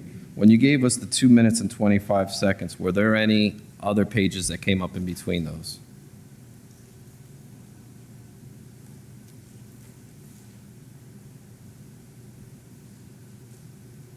I'm trying to remember which one I started with to do that math. Okay. I believe it was line item 5 and line item 7. There was one item in between at the same timestamp as line item 5, so there's nothing else in between. Okay. All right. So that's obviously the longest time anyone spent looking at chloroform so far. Yes, I would agree with that. Okay. And when you say the chloroform habit, can you read that the one that we're at now that took 21 seconds? Excuse me, yes. Can you read the whole portion of what that says? The URL starts with http://www.druglibrary.org/Schaeffer, SCHAFFER /history Yes. /E1880/chloroformhabit.htm. Okay. Did you look at that page at any time? Matter of fact, last night I did. Okay. And that's talking about somebody having a chloroform habit in the 1800s? I remember 1800, but I didn't read the article. Okay. It's a blog, right? It didn't appear to be anything more than just information. So I don't know if it was a blog, but there was information that seemed to be, a person put it there. Right. Somebody's writing about somebody in the 1800s having a chloroform habit. I would agree with that. Okay. And then how long before the next, what's the next page actually? The next page, sorry, search. Yes. Would that be the self-defense search next? The only item I see on here is weapons out of household products. Okay. And what time do you have that at? 3:21 PM and 56 seconds. Okay. And that has to do with making weapons out of items at your house. Well, it's suggestive of what it might contain. I couldn't tell you what it actually pointed to. Did you look at that? Nope. Did the investigators let you know that somebody was making weapons in their house and that was relevant to them? No, they did not. Okay. And then after that comes the searches. What's the next search that you have?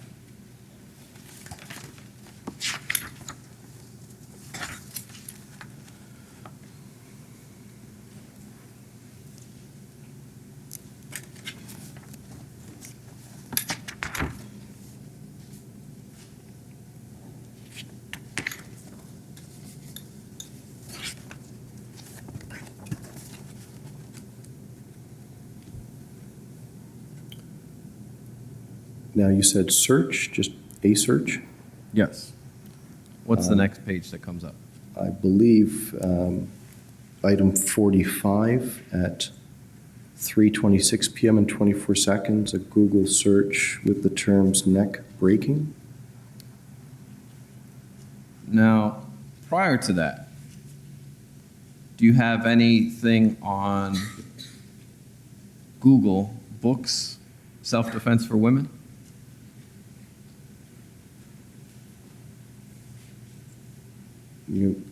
I'll go back 3 pages and read each item.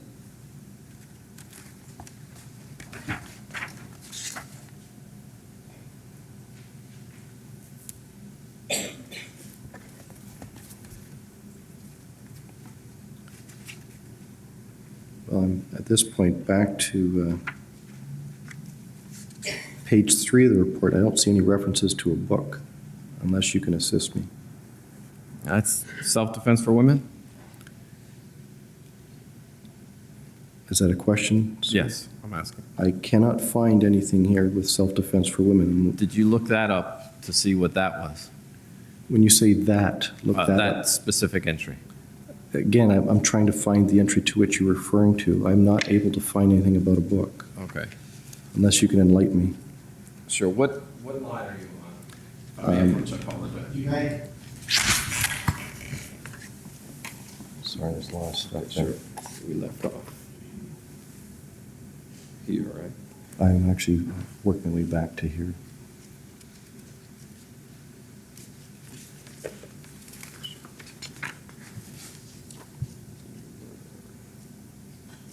I think it might be another page or two ahead.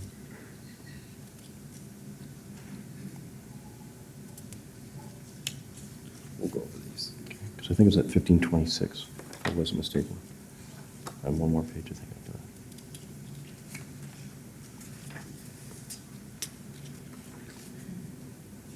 Is it up in there somewhere? I can break it. Yeah. We'll go back, so Okay. we stay in chronological order. Okay. I don't have this, so I'm looking at it on a screen. We were, before we went there, we were here, correct? Making household weapons. I believe so. Okay.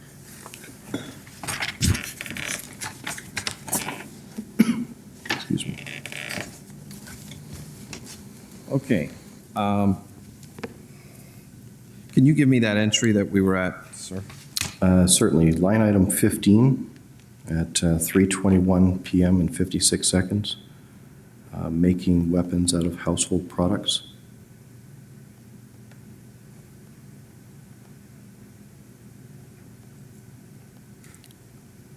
Three 21, 15, and 16 seconds, correct? Yes, sir. Okay. After that, you have on entry 8401, blogger.com. Is that correct? 8407? I have 8401 at 3:19 and 4 seconds.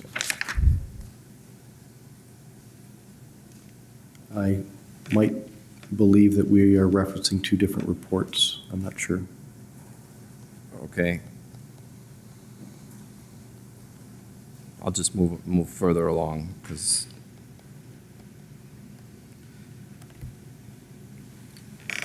Excuse me.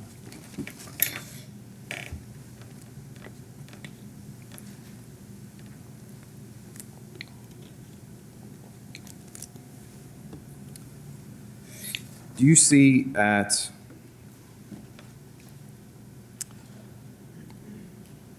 (3:23 and 8 seconds, themorningnews.org?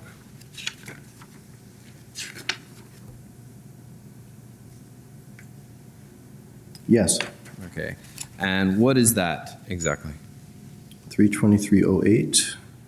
The URL states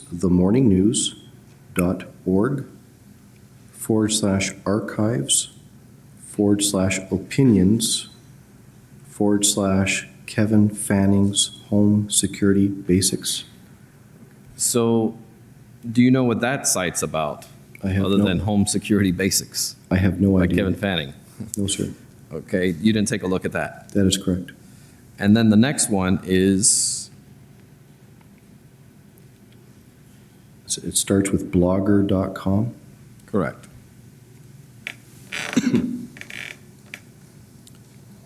Does that reference preparing for zombie invasions? Well, there's reference to those words. Zombies are coming. It's a very long URL. Hope you don't want me to read. And nobody told you zombies had anything to do with this case? No, sir. Okay. Now, all of these searches and all of this activity appears to be surfing rather quickly through the web. Wouldn't you agree? Well, again, it depends specifically on the type of URL and the syntax of the URL as far as what's taking place. There's what you see in front of you taking place, and there's stuff that happens in the background. In order to attempt to compare these results and speak to this with some sense as to what's happening when and how, I might try to duplicate this step through. Unfortunately, being almost 3 years later, I doubt we'd have much success. But I couldn't assume that the one regarding morning news is, if I could repeat that, the morning news may very well be something that the user accessed, and the similar timestamp could be something that was made available on the website as a clickable option based on a cookie. Given the unique syntax of this, I don't know the defendant, but I couldn't know if that was selected or not. It could be something that was auto-inserted. And I base that answer on the fact that the two timestamps and the one following it are identical, as well as the one that follows that. So what you're saying is basically there's only limited things you can tell from this information. Exactly. Okay. Now, if you go to 3:25 and 37 seconds.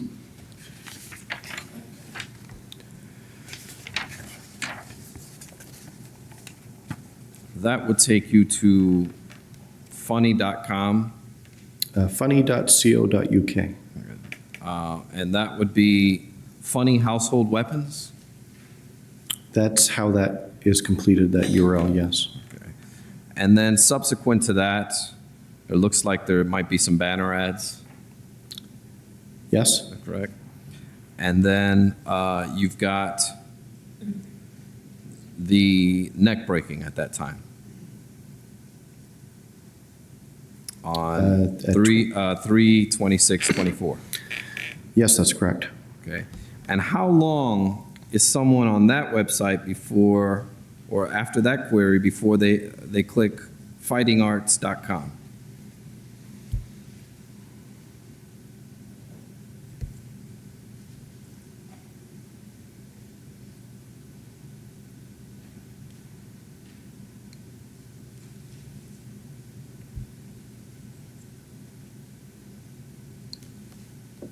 One minute and 54 seconds.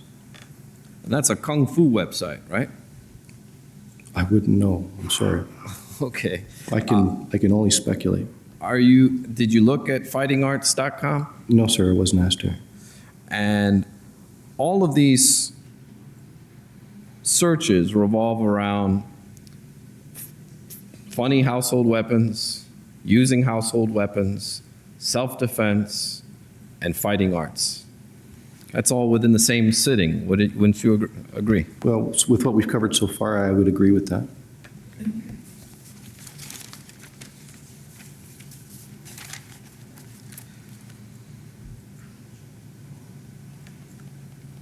And then after that, you have the word shovel, correct? Yes, Wikipedia. Okay. Are you familiar with the movie Shovel? No. Are you familiar with any terms other than the literal meaning of shovel, right? Any other terms that is used for? No? Okay.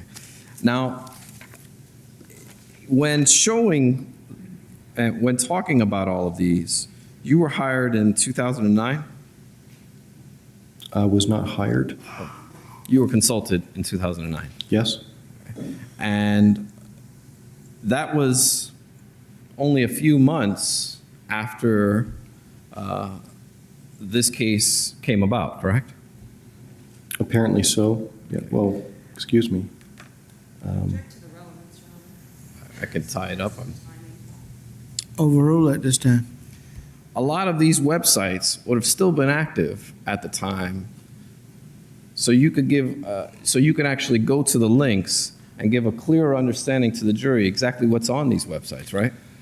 I don't have any knowledge of when the computer was seized, but if it was any time within reason of the dates that we're looking at here today, I would agree with that. Okay.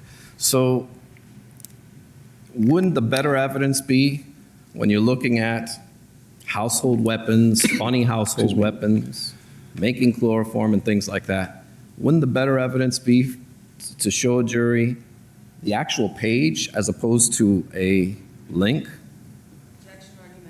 Sustain.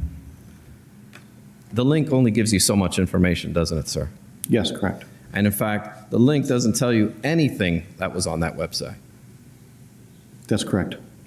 And in fact, these websites could be, as some indicate, jokes, Yes, and some could be having to do with self-defense, yes, and some could be with kung fu, yes, and some could be having to do with chemistry, yes, some medical facts like the internal bleeding, the hypovolemia, and things like that. yes, I would agree with that. So there's a whole array of what these things could mean, or actually, let me rephrase that. There's a whole array of what these things could actually be that the reader is looking at, correct? Yes, And you can't even testify as to whether the user is even looking at this stuff. that's correct. Because sometimes people are texting while they're on the computer. Your Honor, I'm going to object to him asking him to speculate what's going on at the time. Sustain as to the last question. A computer examiner can never testify that a person is actually reading what's on the page, right? Not without a security camera watching over them, that is correct. And a computer examiner could never testify as to whether a person got a phone call during any of these searches and directed their attention. Same objection as to speculation.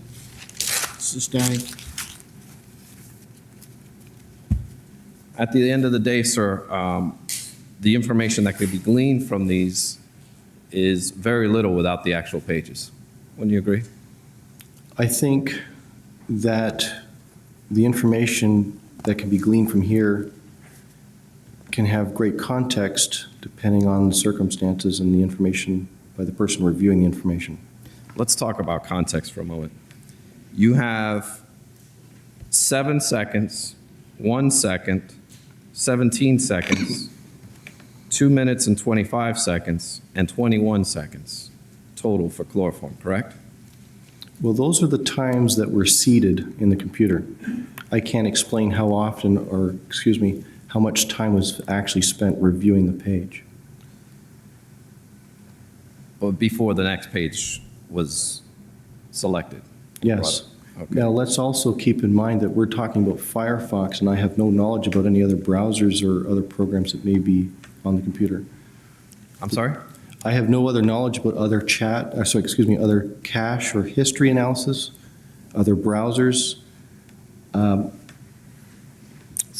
Windows, for instance, comes by default with Internet Explorer.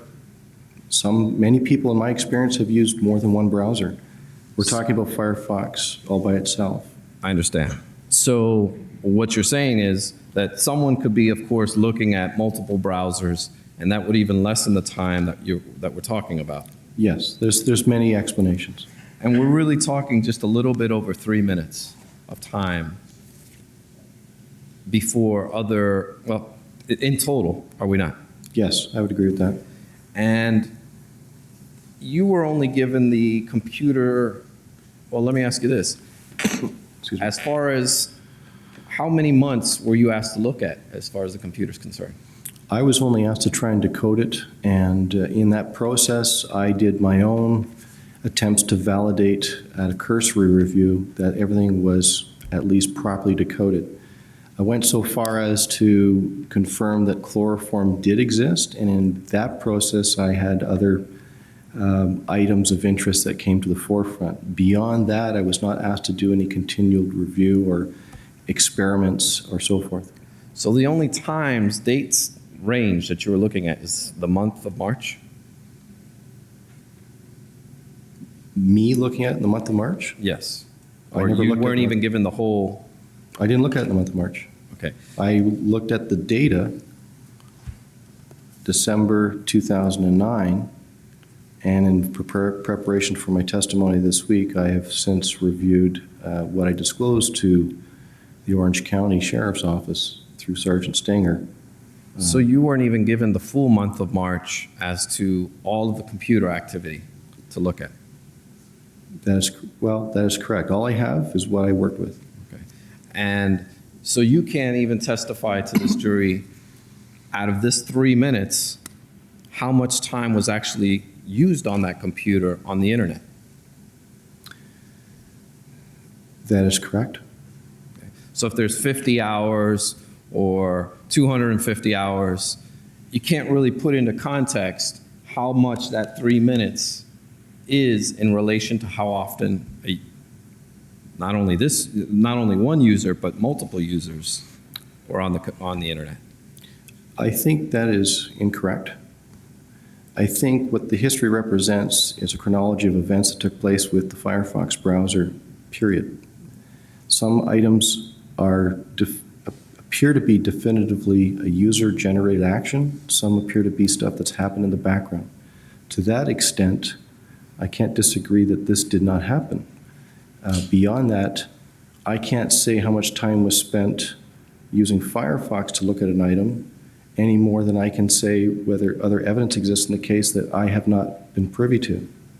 No one's saying that this Okay. didn't happen. What I'm saying is that if you take into consideration Firefox, Internet Explorer, Netscape, and the Safari browsers that were on this computer, you can't put into context how this 3 minutes is in compared to how many hours were on the computer during the month of March. That's correct. And in fact, this could be a very minuscule period of time compared to how much internet activity was actually done on this computer during the month of March. Your Honor, I'm going to object. It's asking speculation. He's already answered that he didn't have anything other than this history. Sustained. Thank you, Mr. Bradley. I appreciate it. Any redirect? Yes, thank you. All right, Mr. Bradley, starting off with the beginning of your cross-examination, the issue that Sergeant Stenger ran into was with decoding the deleted history from the Firefox browser, correct? Yes, correct. All right.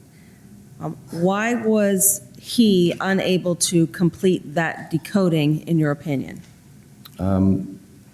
There was scarce documentation available, and there was no tools in the industry available to do that. All right. So when you were provided with this information, you were able to utilize the tool that you had already developed and add whatever other knowledge you had to complete the decoding of the entire history. Yes, correct. Is that correct? Okay. And you said that this event where you worked till 3 in the morning to complete that decoding took place in December of 2009? I believe so, yes. Were you familiar with the fact that the events in question took place in June and July of 2008? I don't recall the date parameters except that it happened quite some time ago. You had indicated that a lot of websites are dynamic, they're not static, they change very rapidly over time. Yes, that's correct. Okay. Would you include an 18-month time span within that time frame of having websites change dramatically? Yes, websites would change in that time period.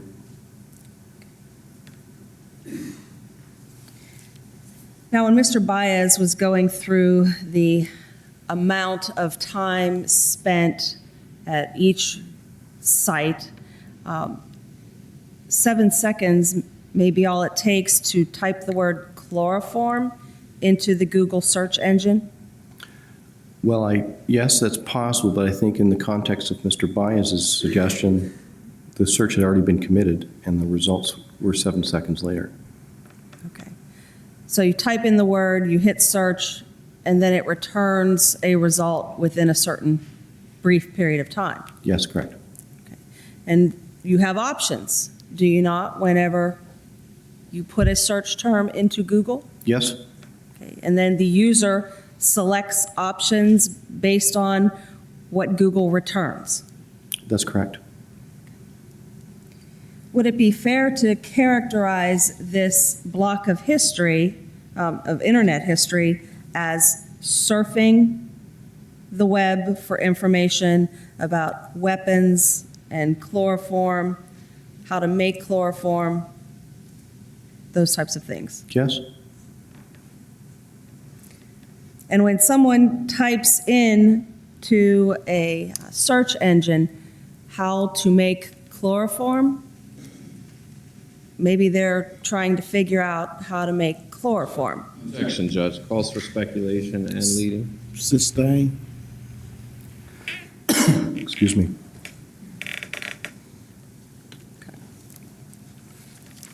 Now, when you're dealing with Wikipedia, all of the, I think you called them hyperlinks, Yes, don't necessarily keep you on the Wikipedia page, do they? they tend to, but not always. Okay. Can it redirect you to another page if you click on a link and Wikipedia might not have that information, but another website might have it? Yes, absolutely. And certainly you cannot tell from the internet history that you examined whether or not items were printed off of the internet for later review. That's correct.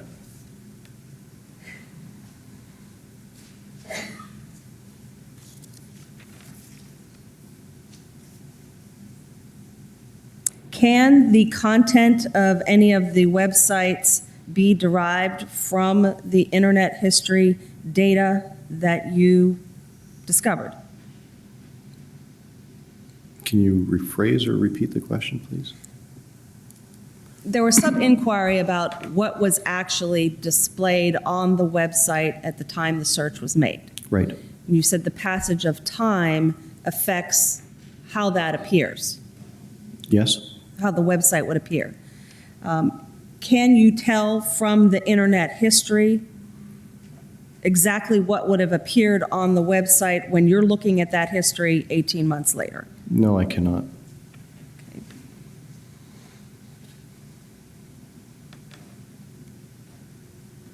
Were you asked only to review this deleted history to decode it Yes, and to tell us, and ultimately the jury, what searches were performed for a particular time frame?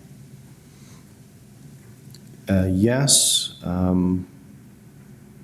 I wasn't given any time parameters. I was just simply instructed to decode the entire file with some emphasis on a particular keyword. The searches on 321 as a whole, from the first one that you mentioned to the last one that we talked about dealing with weapons and things like that, that whole time frame encompassed an hour, correct? I believe so. And if I may have the first page of Excuse me. the report from 321.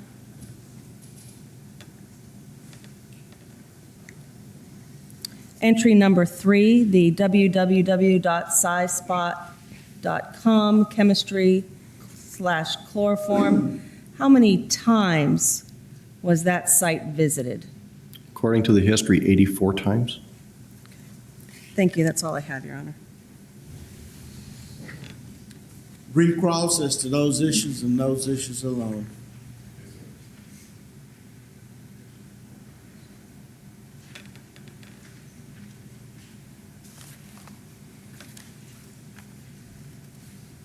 Would you be looking for this as well, sir? I might be. Okay.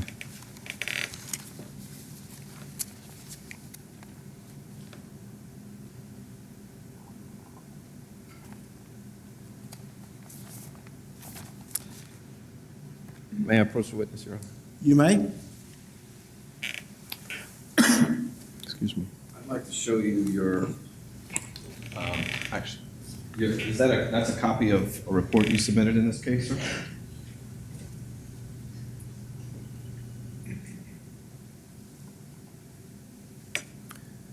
This is not a report that I submitted, but it's a report that appears to be created by somebody else.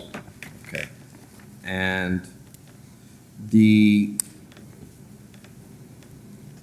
site for PsySpot.com, how many times does it show that it was visited?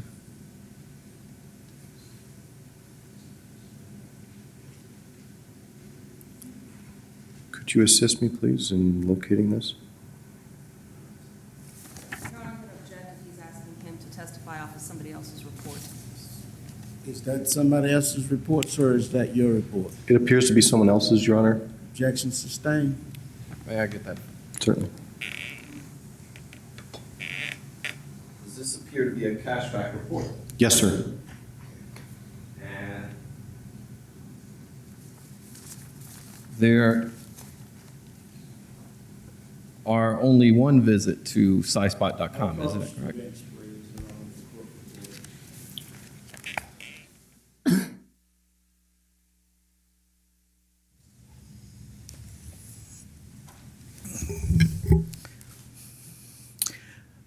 Okay, ladies and gentlemen of the jury, the time is now approximately 7 minutes before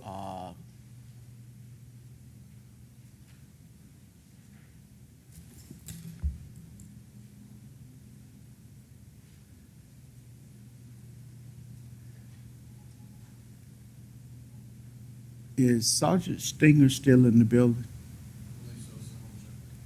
He's needed in Judge LeBlanc's courtroom.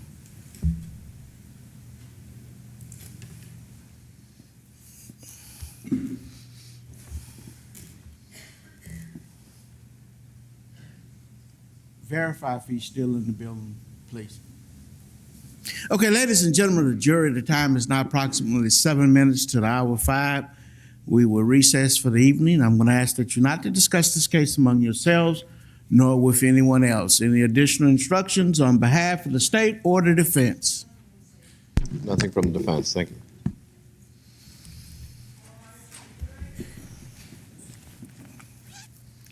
You may begin your recross. May it please the court, Mr. Verdict. Good morning, ladies and gentlemen. Good morning, sir. Good morning.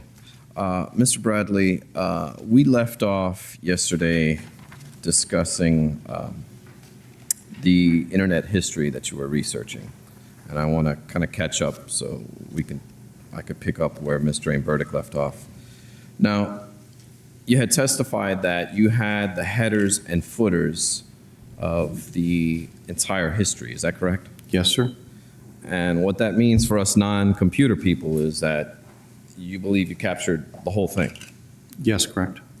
Okay. So the entire history, internet history from March 1st, was it? I don't recall the start date of the actual history. Basically the month of March.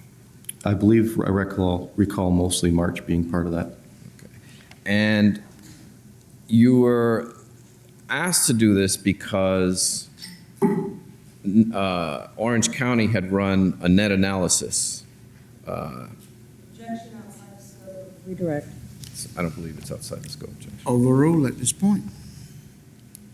Orange County had run a net analysis on that. That's a different software, right? Yes, and my understanding is that it was not able to parse the file. Okay. And your software that you developed is a competing software to that one, right? In so far as the history component is, that could be perceived as the case, yes. And were you given the 8,877 files, individual internet history records from the net analysis? I'm not aware. This is the first time I'm hearing about quantities relating to history files. Okay.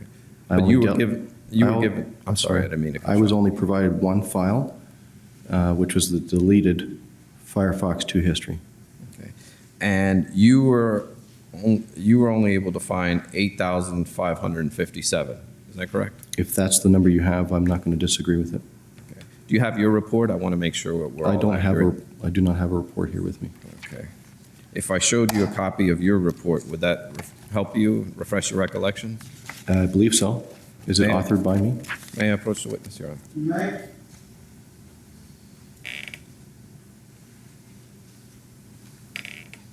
Sir, Oh, I see, thank you. does that refresh your recollection, sir? Yes,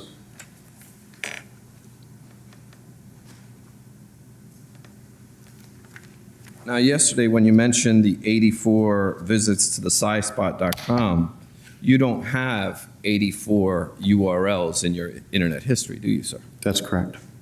So what you only have are the two that was mentioned in your printout, The two, the two SciSpot.com. I'm confused as to which report you're referring to. Your internet the report admitted into evidence. We were looking at two reports yesterday, so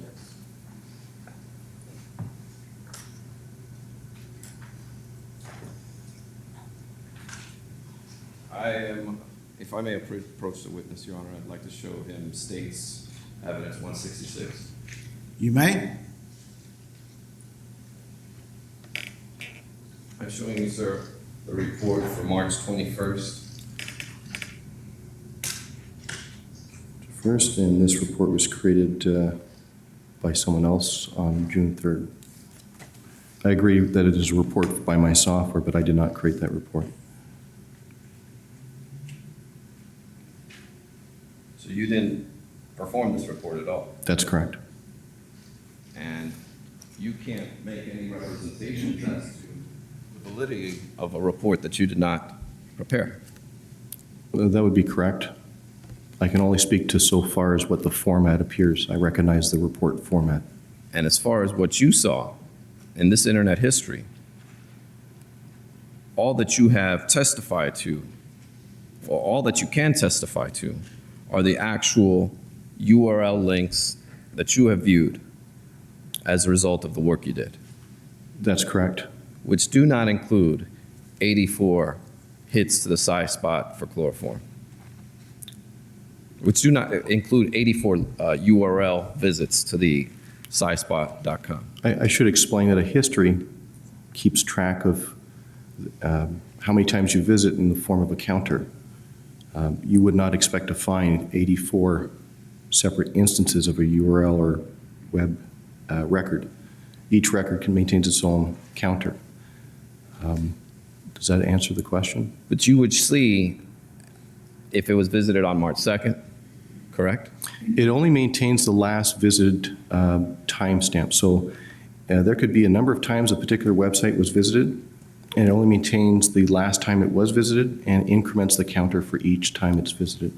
And each time the page refreshes, That is correct. it would hit again, correct? Yes, correct. And you don't know how often this page refreshes itself, do you, sir? I could speculate. Now, we don't want you to speculate, sir. You can't testify to that, can you, sir? That's correct.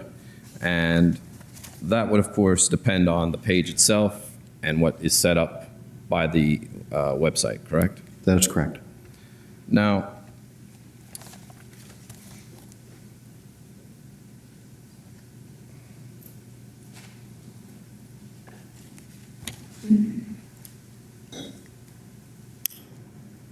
Ms. Drain had brought up to you about the pages not being shown to the jury because you had gotten the file much later, correct?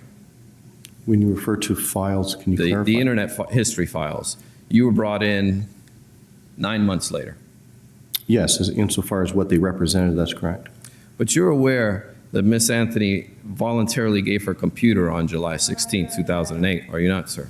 Outside the scope of direct and Sustained. irrelevant. Judge, I don't believe it's outside the scope. It was brought up Sustained. freely. Now, there are no other internet searches that have anything to do with chloroform in April 2008, May 2008, June 2008, or July Scope of 2008. direct, redirect. Overruled. Insofar as the data that I looked at, I don't recall anything outside the month of March. Okay. So all of those months, there's not a thing having to do with chloroform. Correct. And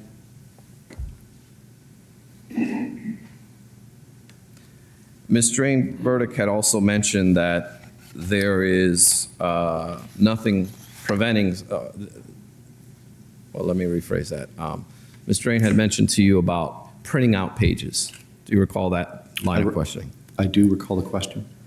But you can't speculate as to whether a person printed out any of these pages, correct? That is correct. In fact, you have no evidence that any pages were printed out. That's true. Unless, of course, the printer leaves an artifact on the computer, correct? Yes, that's correct. And none of that was recovered. There's no artifacts in the computer having to do with any printing for chloroform, correct? I can't speak to what was found or not found on the computer. My scope in this matter relates to strictly the data. Understood. And Orange County, when they consulted with you on this case, never told you that during the multiple searches that they did of that house, that they never recovered any pages having anything to do with chloroform, did they, sir? Objection outside the scope of direct irrelevant based on hearsay information. Sustained. May I respond, Judge? It's not outside the scope. Sustained as to hearsay. When you were given the data for this case, did it include any printed out pages having to do with chloroform No, from the sir. Anthony computer? No, sir.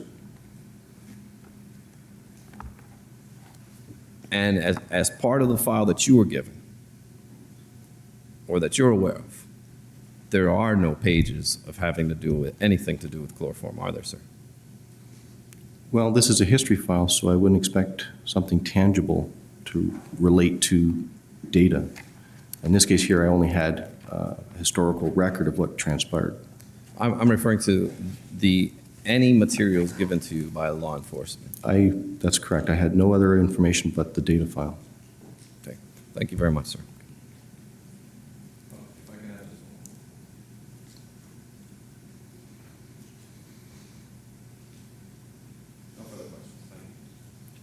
Any additional questions, Ms. Burdick?